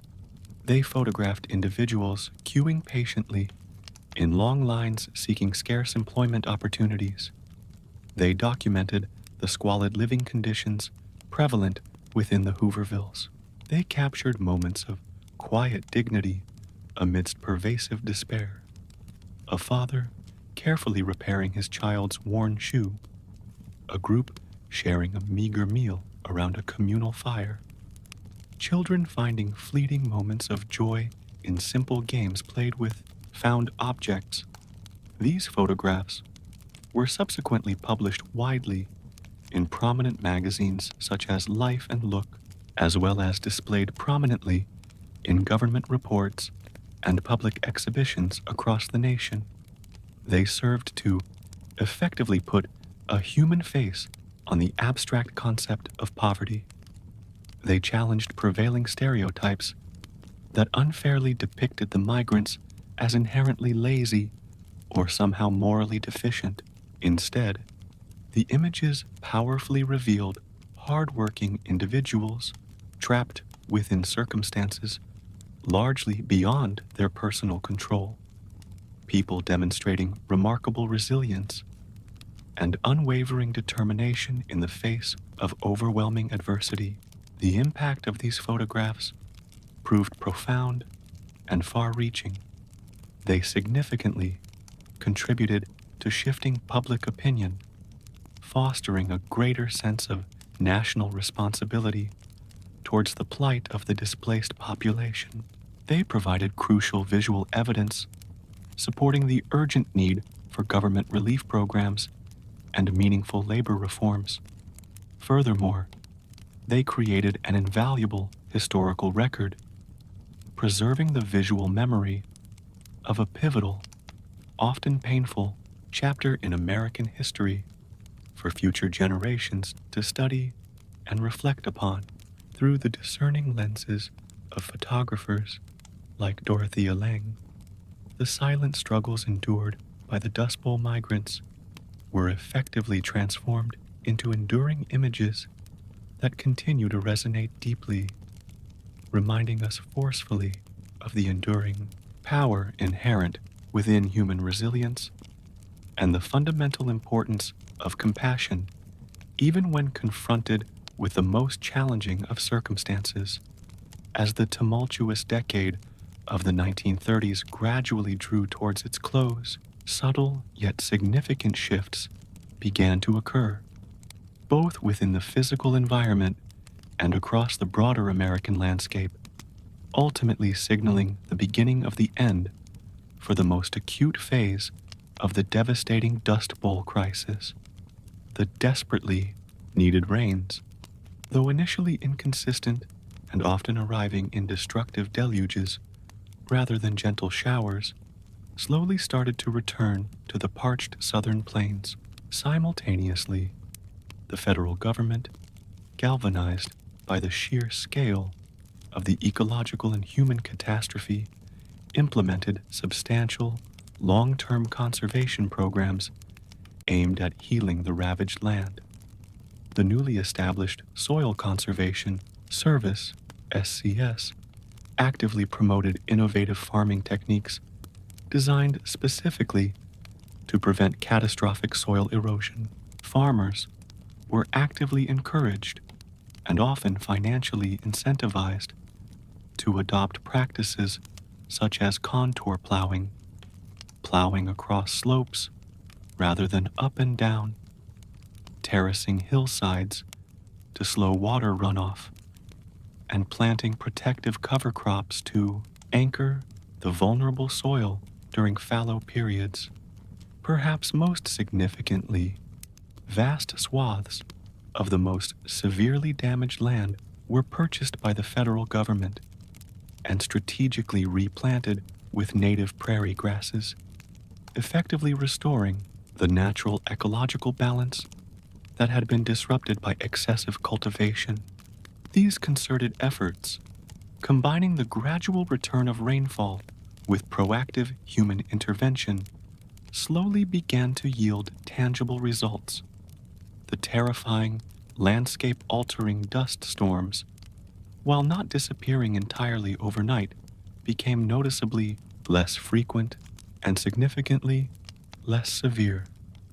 The once ubiquitous haze of dust began to dissipate, allowing the sun to shine more consistently upon the recovering plains for the families who had tenaciously remained behind, enduring years of hardship and uncertainty. These changes offered a fragile, yet deeply welcome, glimmer of hope. Some cautiously began replanting crops, utilizing the newly learned conservation techniques to protect their precious topsoil. Meanwhile, developments on the national and international stage also played a crucial role in alleviating the plight of the Dust Bowl migrants residing in California and elsewhere.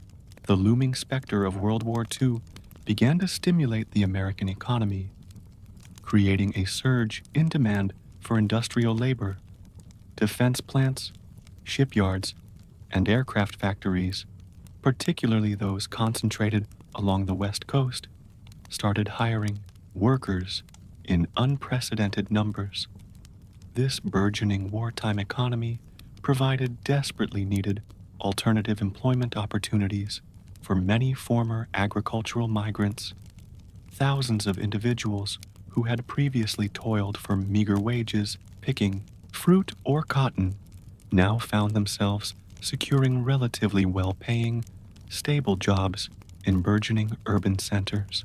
This economic shift offered a pathway out of the grueling cycle of migratory farm labor and provided a genuine chance to establish more permanent roots and build a more secure future for their families. Furthermore, military service itself offered another significant avenue of escape and opportunity. Many young men who had grown up amidst the hardships of the Dust Bowl eagerly enlisted in the armed forces, seeking not only patriotic duty, but also steady pay, reliable meals, and valuable vocational training. The cumulative effect of these converging factors, the gradual environmental recovery of the plains, the implementation of effective soil conservation practices, and the economic boom fueled by wartime mobilization collectively served to bring the Dust Bowl era, in its most extreme form, to a close. The mass exodus from the plains subsided. The overcrowded migrant camps in California slowly began to empty as families found more stable employment and housing elsewhere, while the deep scars left by the Dust Bowl, both upon the physical landscape and within the collective memory of those who endured it, would persist for generations. The immediate crisis had finally passed. The dust had settled, both literally and metaphorically. The long, arduous journey undertaken by hundreds of thousands of displaced Americans was gradually transitioning into a new chapter, one characterized by recovery, adaptation, and the slow, painstaking process of rebuilding lives shattered by ecological disaster and economic depression. The resilience forged during those difficult years would continue to define the spirit of those who survived, shaping their futures and leaving an indelible mark on the broader narrative of American history. The legacy of the Dust Bowl extends far beyond the haunting black and white photographs captured by FSA photographers, or the poignant folk songs composed by Woody Guthrie. It represents a complex, enduring chapter woven deeply into the fabric of American environmental history, agricultural policy, and cultural identity. The devastating ecological catastrophe served as a harsh, unforgettable lesson regarding the potential consequences of unsustainable land management practices and the profound interconnectedness between human actions and the natural world. It starkly demonstrated how quickly fertile land could be transformed into barren wasteland when ecological limits were ignored in the pursuit of short-term economic gain. The governmental response to the Dust Bowl, particularly the establishment of the Soil Conservation Service and the widespread promotion of conservation farming techniques, marked a significant turning point in American agricultural policy. It fostered a newfound awareness of the critical importance of soil health and led to the implementation of long-term strategies aimed at preventing similar ecological disasters from recurring in the future. Many of the conservation practices pioneered during that era remain fundamental components of sustainable agriculture today, serving as a direct legacy of the hard-won lessons learned from the Dust Bowl experience. Culturally, the Dust Bowl migration left an indelible imprint on the regions affected, particularly California. The influx of hundreds of thousands of migrants, primarily from Oklahoma, Arkansas, and Texas, permanently altered the demographic landscape and cultural tapestry of the state. While initially met with hostility and prejudice, the descendants of these Okie migrants gradually integrated into Californian society, contributing significantly to its economy, culture, and political life over subsequent generations. Their distinct cultural traditions, including music, foodways, and religious practices, enriched the state's diverse heritage. Furthermore, the shared experience of hardship and resilience forged during the Dust Bowl years fostered a strong sense of community identity among migrant families. an identity often characterized by fierce pride, unwavering determination, and a deep appreciation for the value of hard work and perseverance. The Dust Bowl also profoundly influenced American literature and art. John Steinbeck's Pulitzer Prize-winning novel, The Grapes of Wrath, published in 1939, provided a powerful, fictionalized account of the Joad family's arduous journey from Oklahoma to California, capturing the desperation, exploitation, and enduring humanity of the migrant experience. The novel, along with the subsequent film adaptation, played a crucial role in shaping public perception of the Dust Bowl and remains a seminal work in American literature, exploring timeless themes of poverty, injustice, and the search for dignity.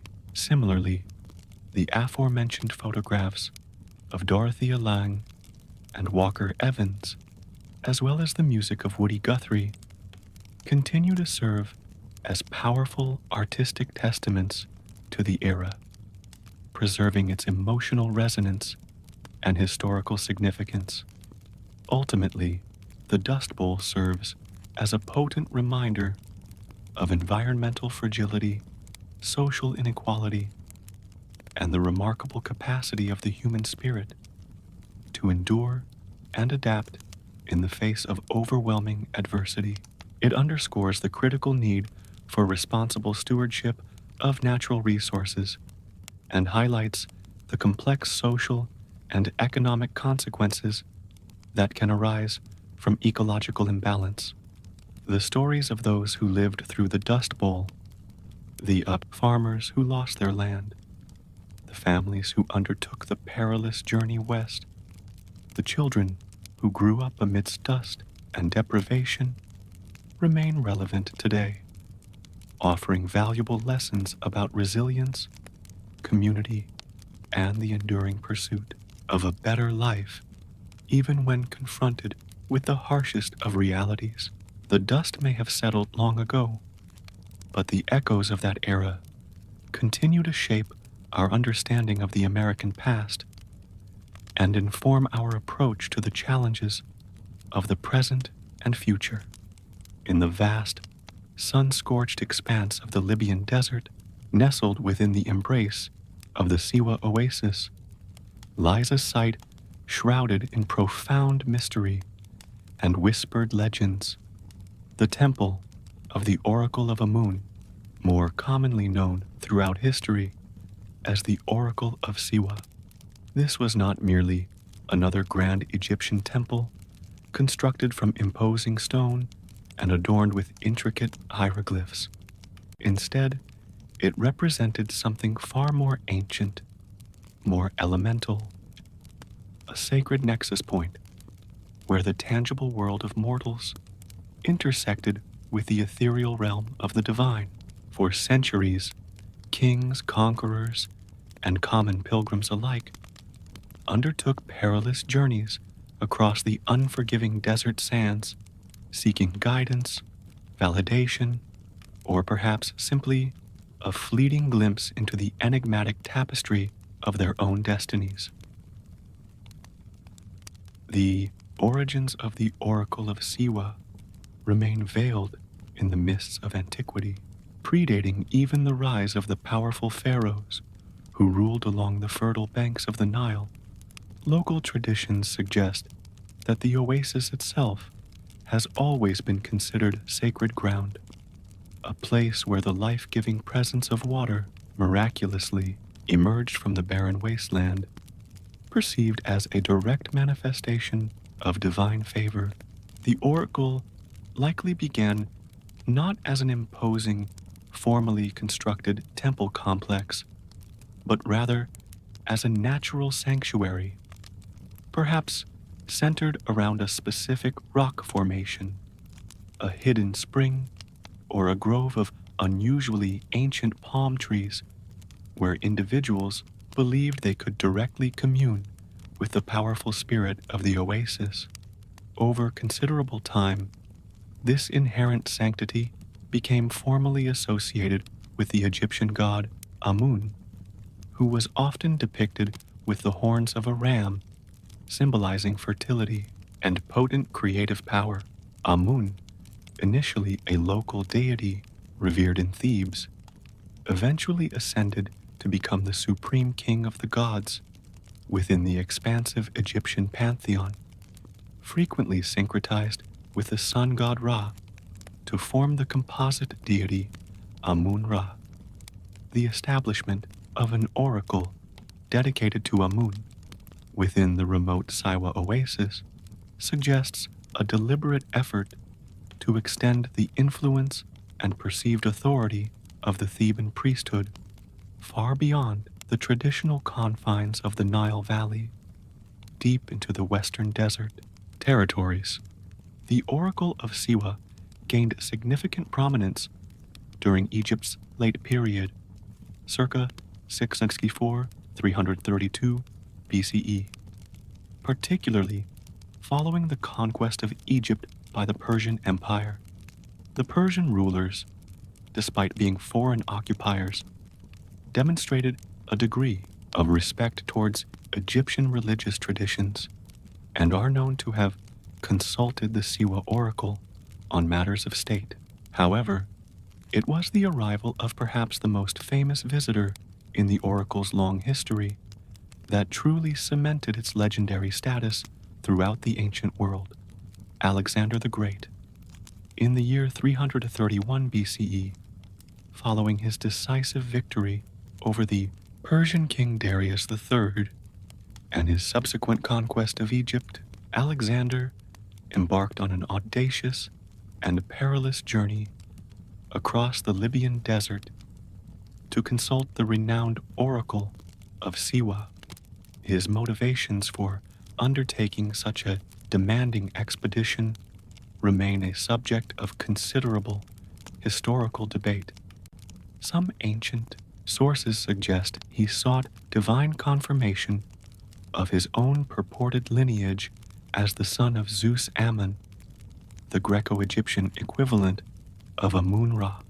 Others propose he desired guidance regarding his ambitious plans for future conquests, or perhaps sought legitimacy for his rule over the newly acquired Egyptian territories in the eyes of the native populace. Regardless of his precise intentions, Alexander's journey itself became legendary. Accounts describe his army enduring scorching heat, treacherous sandstorms, and dwindling water supplies. Miraculously, according to some narratives, divine intervention guided them safely through the perilous desert, perhaps in the form of sudden rain showers or mysterious birds leading the way. Upon finally reaching the secluded oasis sanctuary, Alexander reportedly entered the temple's inner sanctum alone to consult directly with the oracle's priest. The exact nature of the consultation and the specific pronouncements made by the oracle remain shrouded in mystery, as Alexander himself never publicly disclosed the details of their exchange.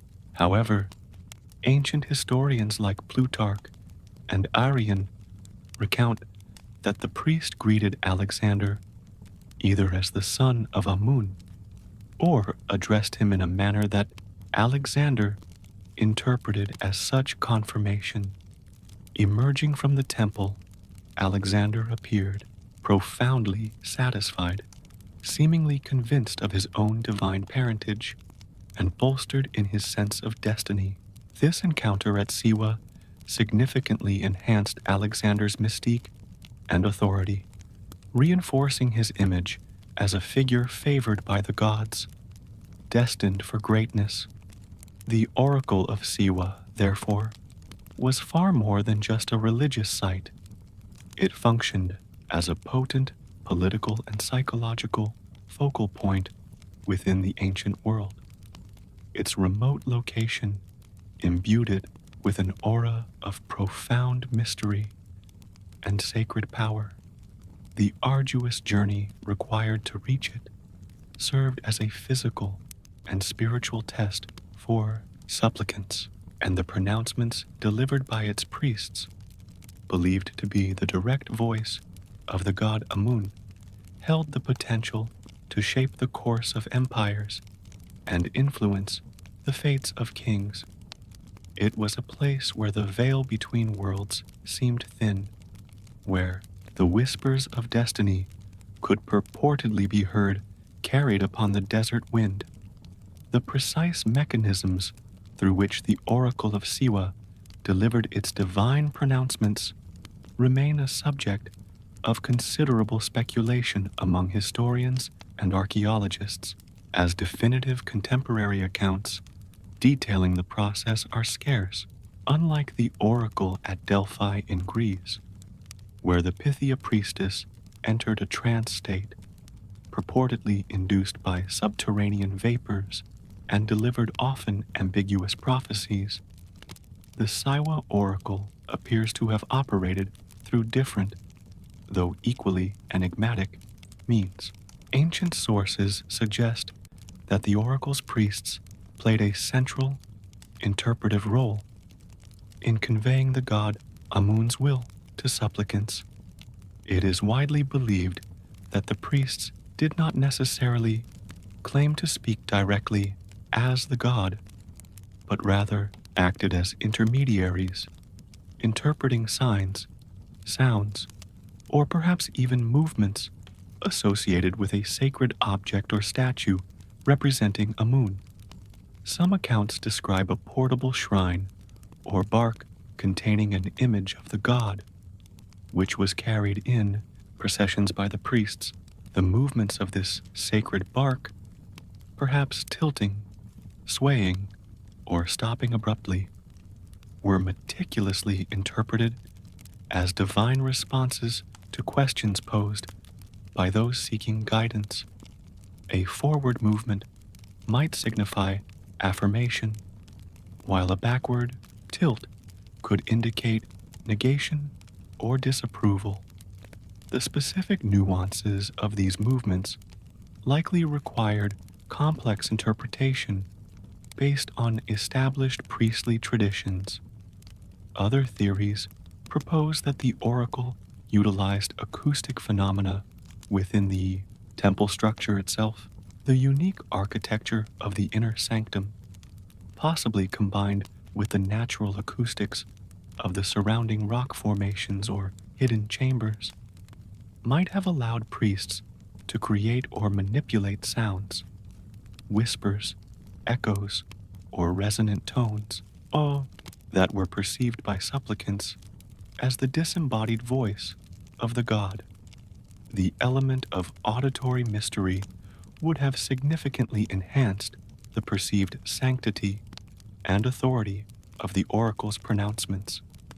The supplicant, often isolated within the dimly lit, hushed confines of the inner temple after an arduous desert journey, would have been psychologically primed to interpret any unusual sound as a divine communication. Furthermore, the priests themselves likely possessed considerable political acumen and access to information gathered from travelers, merchants, and officials passing through the strategically located oasis. This real-world knowledge could have subtly informed their interpretations and pronouncements, allowing them to provide guidance that appeared preternaturally insightful or relevant to the specific concerns of powerful rulers like Alexander. The ambiguity often inherent in oracular statements also provided a crucial layer of protection. Prophecies could be interpreted in multiple ways, ensuring the oracle maintained its credibility even if events did not unfold exactly as predicted.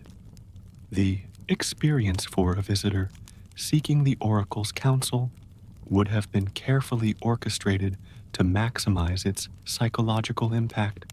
The arduous desert crossing served as a form of purification and preparation. Upon arrival at the oasis, the supplicant would likely undergo specific rituals, perhaps involving cleansing ceremonies or offerings presented to the temple priests. Finally, being granted access to the inner sanctum, often alone, to pose their question and await the divine response, whether conveyed through the movement of a sacred object, interpreted sounds, or the pronouncements of a priest, would have been a profoundly awe-inspiring and potentially life-altering event. The power of the Oracle of Siwa resided not just in the belief in a moon's divinity, but also in the skillful management of mystery, ritual, and psychological suggestion by its priesthood. They cultivated an atmosphere of profound sanctity and employed methods of divination that, while perhaps opaque to outsiders, held deep meaning and authority for those who sought the gods' guidance. The oracle thrived on the human need for certainty in an uncertain world, offering pronouncements that, regardless of their precise origin, profoundly influenced the beliefs and actions of individuals across the ancient Mediterranean and Near Eastern worlds. The physical structure of the Temple of the Oracle at Siwa, located atop the Aghormi Hill within the oasis, was relatively modest compared to the colossal temple complexes found along the Nile, such as Karnak or Luxor. Its significance derived less from monumental scale and more from its sacred function and remote mystical location. Archaeological investigations and descriptions from ancient visitors suggest a fortified temple complex, reflecting its position in a potentially vulnerable desert outpost. The temple itself was likely constructed primarily from local materials, including mud brick and stone quarried from the surrounding region.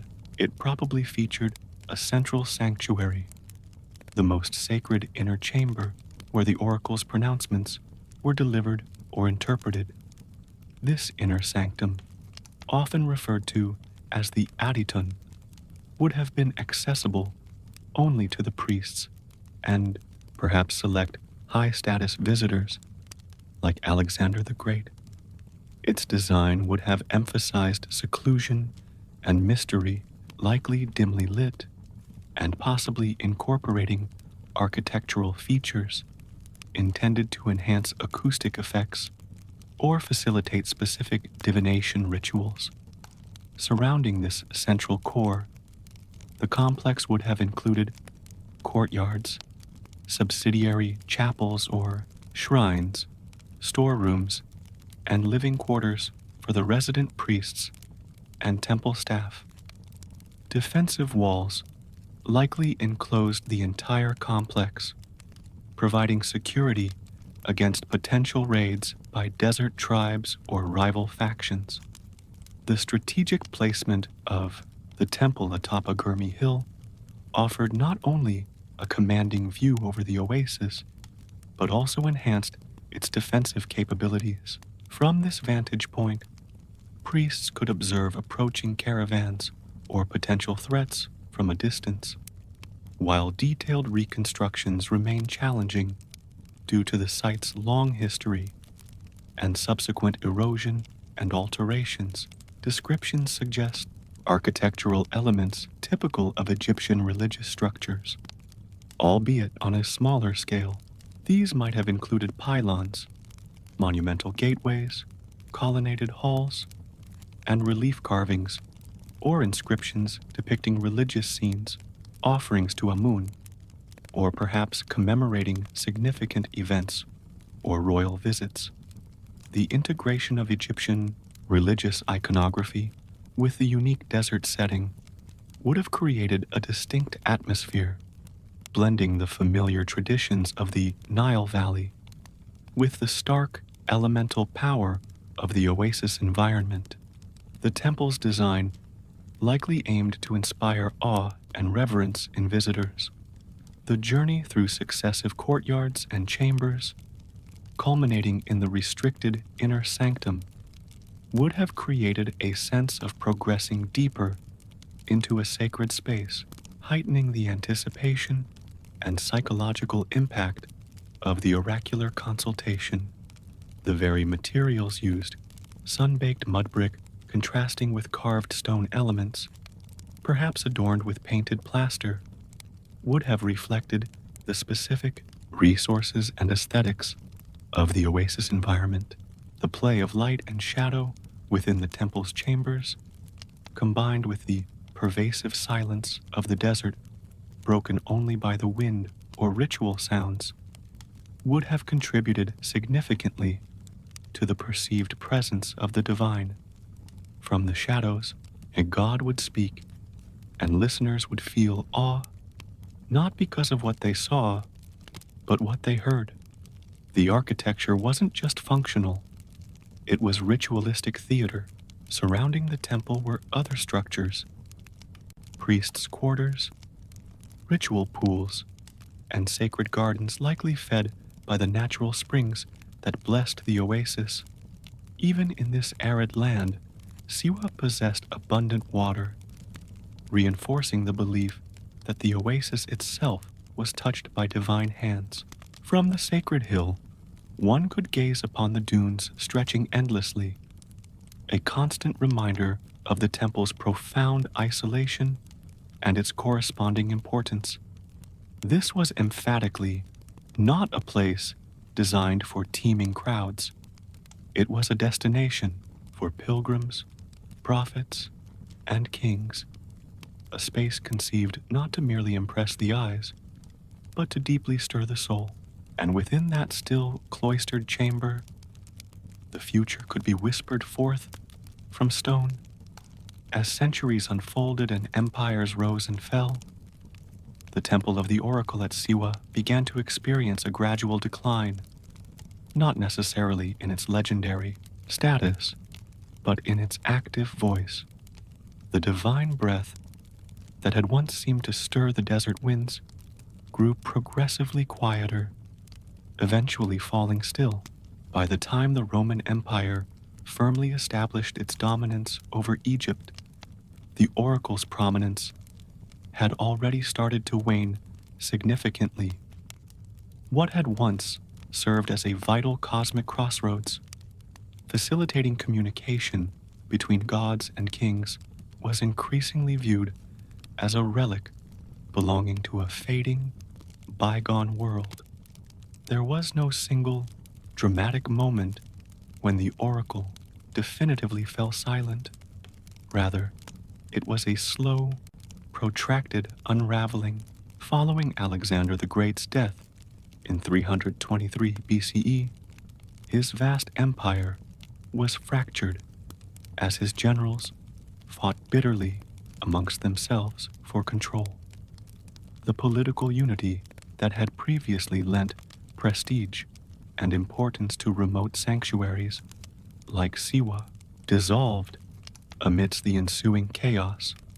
Although the god Zeus Ammon continued to be venerated nominally, the arduous pilgrimage to Siwa no longer held the same compelling magnetic attraction it once possessed.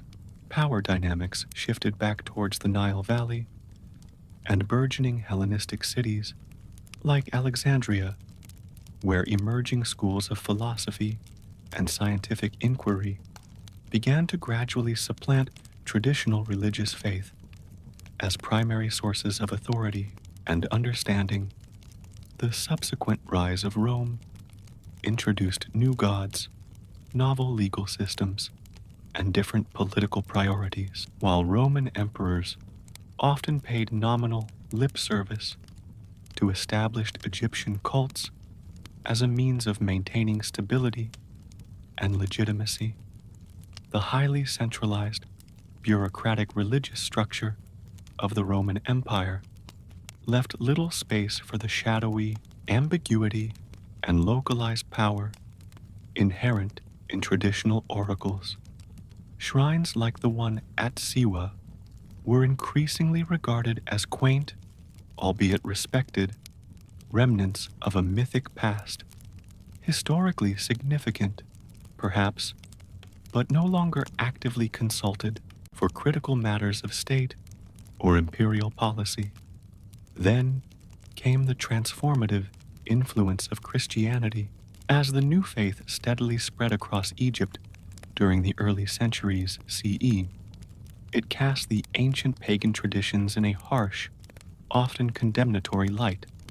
By the 4th century CE, under the authority of the Christianized Roman Empire, temples dedicated to the old gods were systematically being closed down, repurposed for Christian worship, or simply abandoned to decay.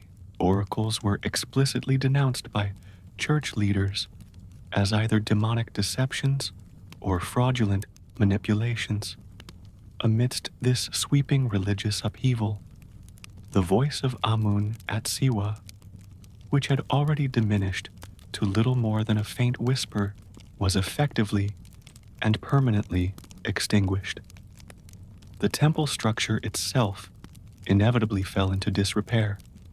Its stones were weathered by the relentless passage of time and the abrasive force of desert sandstorms. The lineage of priests vanished. Ancient rituals ceased to be performed.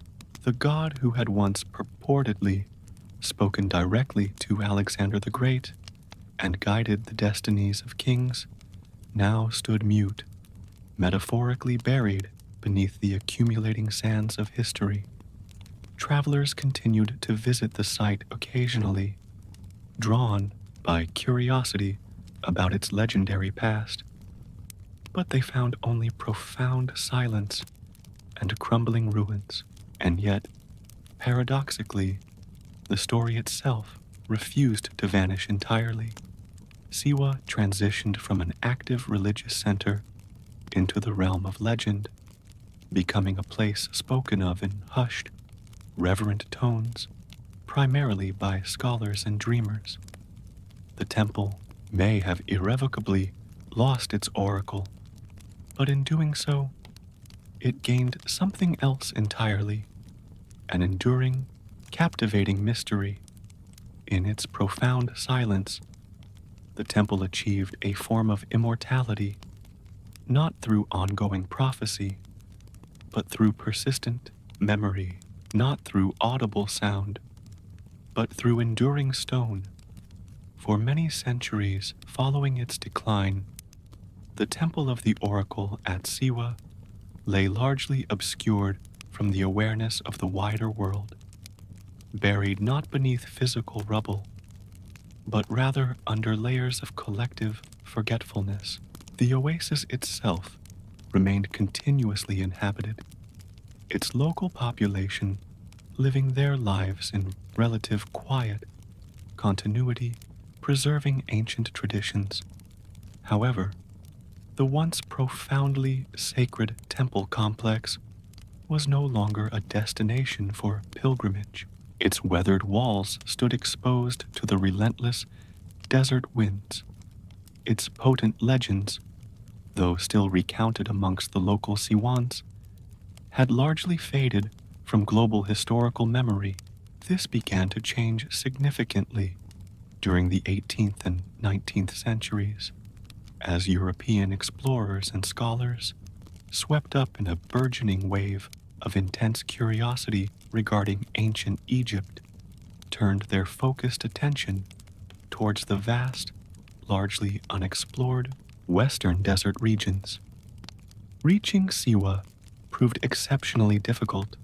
Its profound isolation was effectively protected by harsh, unforgiving terrain and the presence of wary, often unwelcoming local tribes.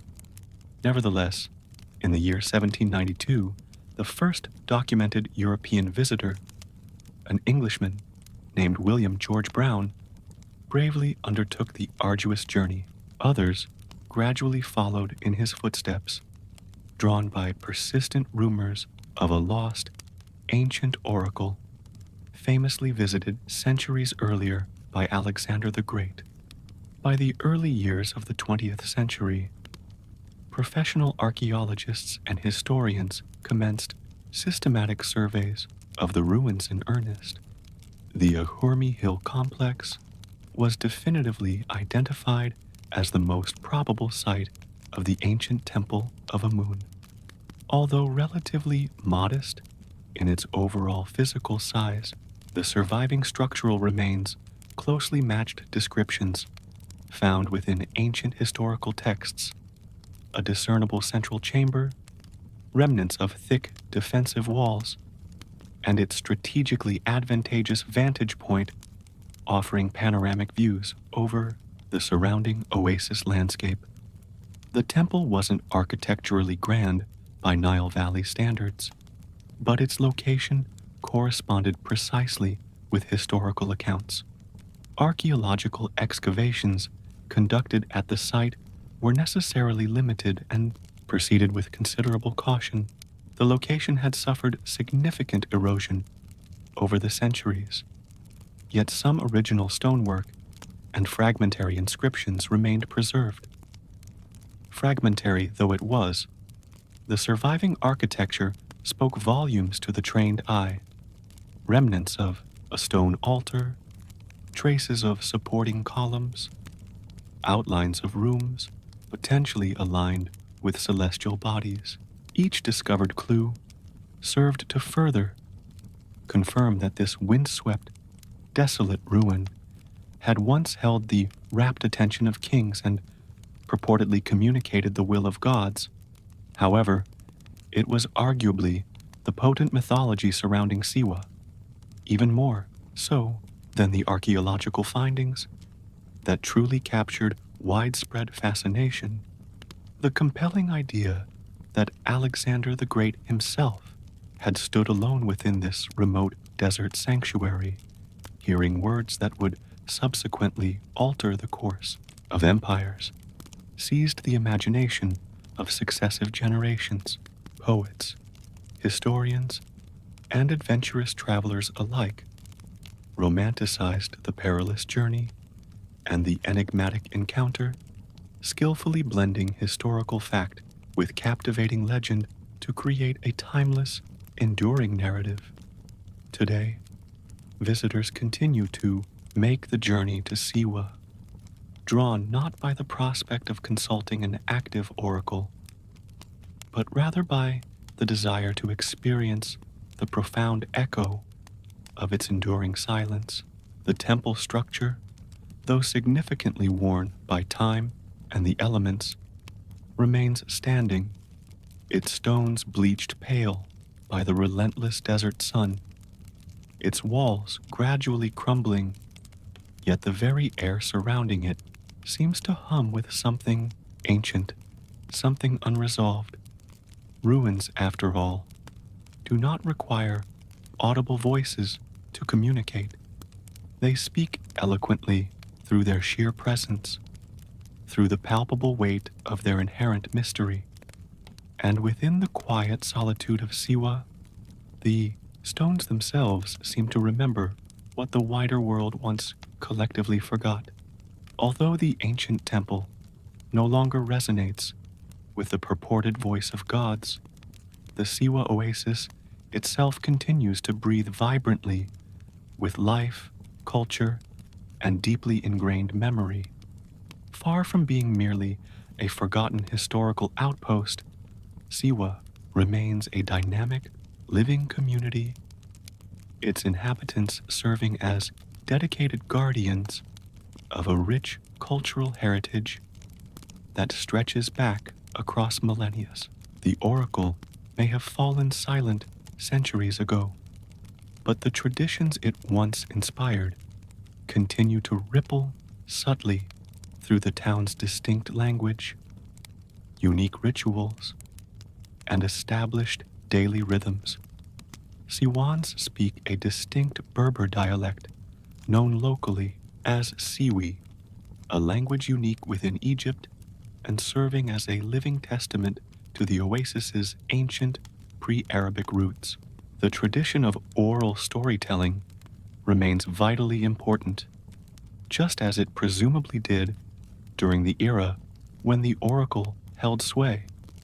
Elders diligently passed down myths, detailed family histories, and local legends from one generation to the next, often blending Islamic faith seamlessly with pre-Islamic customs in subtle, nuanced ways. Many contemporary Siwans still recount tales of Alexander the Great's legendary visit, not from history books, but from ingrained collective memory passed down through generations. The distinctive architecture of Siwa also preserves tangible echoes of its long past. Traditional mud brick buildings, ingeniously designed to remain cool amidst the searing desert heat, line the town's narrow streets. The ruined fortress of Shali, constructed primarily from salt blocks and clay, still towers dramatically over the oasis landscape like a spectral reminder of another age. The design principles evident in these structures reflect a remarkable continuity of form and function that has steadfastly resisted significant change over many centuries. Siwa's sacred geography continues to exert a powerful influence. Nearby, natural springs and pools are still held in veneration by the local population. Cleopatra's Pool, a natural spring reputedly used by the famous queen herself during a visit, though historical evidence for this is debated, remains a popular gathering spot for both local residents and visiting tourists seeking respite from the heat. Rituals intrinsically tied to fertility, agricultural harvests, and traditional healing practices still occur regularly, many now layered with Islamic prayers, yet clearly rooted in much older, pre-Islamic traditions. Even annual marriage festivals, such as the large celebration held at Gebel Dakrur, preserve distinct elements traceable to Siwa's ancient spiritual past. Families gather together, traditional songs echo through the oasis, and marital matches are arranged. Activities not entirely dissimilar, perhaps, to the ancient gatherings once convened near the temple, where people sought divine guidance not only for matters of war and kingship, but also for the fundamental concerns of everyday life.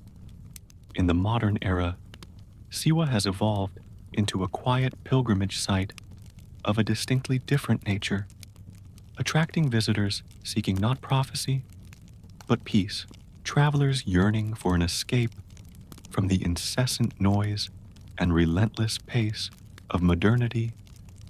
Journey here to wander through the tranquil palm groves, soak in the profound silence of the surrounding desert landscape, and reflect upon a time when gods purportedly spoke directly from stone. Siwa serves as a poignant reminder that history is not solely confined within the pages of books or buried beneath layers of earth. It lives dynamically within people, persists through enduring customs, and resides powerfully within collective memory. And through these living conduits, the ancient oracle, in a sense, still murmurs, not in thunderous pronouncements, but in quiet, subtle whispers carried on the desert air.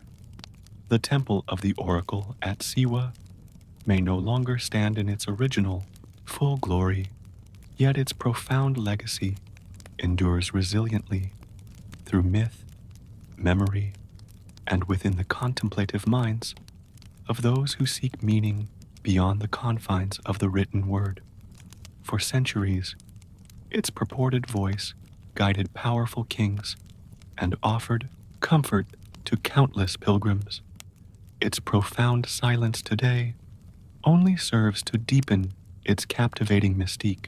Few locations within the ancient world possessed such a potent, pervasive atmosphere of sacred uncertainty, a unique space where the weight of questions often felt heavier than the provision of answers, and where silence itself could be perceived as inherently divine. The enduring relevance of Siwa's oracle persists not through any attempts at revived rituals, but rather through the compelling stories we continue to recount about its past. Alexander the Great's historic visit remains one of history's most fascinating and debated crossroads. A mortal man, isolated amidst vast desert sands, seeking definitive confirmation that he was, in fact, more than merely human. Whether the oracle genuinely declared him to be the son of a god or simply permitted him to believe it, the ultimate outcome proved transformative. Destiny, or at least the perception of it, was irrevocably shaped by that encounter. The enduring fascination surrounding Siwa stems directly from this powerful fusion of documented history and potent myth. It compels us to confront timeless, fundamental questions. Can mortal men truly ascend to become gods? Can destiny genuinely be revealed? Through prophecy, does the voice of truth ever speak plainly and unambiguously? Or does it invariably manifest only through riddles and interpretations? And perhaps most crucially, in our modern age, do we still possess the capacity or even the inclination to listen for those subtle whispers? Contemporary seekers visit the weathered ruins, not with grand questions concerning empire or conquest, but often seeking personal clarity, profound stillness, or simply a tangible sense of presence. The vast desert surrounding the oasis remains largely unchanged, immense, and unmoved by human concerns. The temple structure itself stands crumbling, yet retains a magnetic allure. The same relentless sun that once scorched Alexander's weary caravan now warms the faces of curious modern travelers. The same profound silence that once enveloped the sacred Holy of Holies still permeates the broken, ancient walls. Siwa inherently invites reflection, not because it readily provides definitive answers, but precisely because it has always honored the fundamental act of asking the questions. The oracle, much like all revered ancient voices, was likely never solely about predicting the future in a simplistic, fortune-telling sense. It was fundamentally about providing direction, offering affirmation, and illuminating possibilities. The arduous journey undertaken across the desert sands was never merely a physical trial. It functioned as a powerful ritual of personal transformation. One didn't simply arrive at the temple. One arguably became someone different along the arduous way. Today, as we collectively navigate our own metaphorical deserts, grappling with complex issues of meaning, identity, and purpose, perhaps the ancient oracle of Siwa still holds something valuable to offer, not a booming, authoritative voice echoing from the distant past, but rather a quiet, introspective suggestion planted within the mind. Who are you, truly, and what are you actively becoming? The physical temple has largely turned to dust. The divine voice has long since fallen silent, But the fundamental question endures, and that, perhaps, was always the true, enduring prophecy.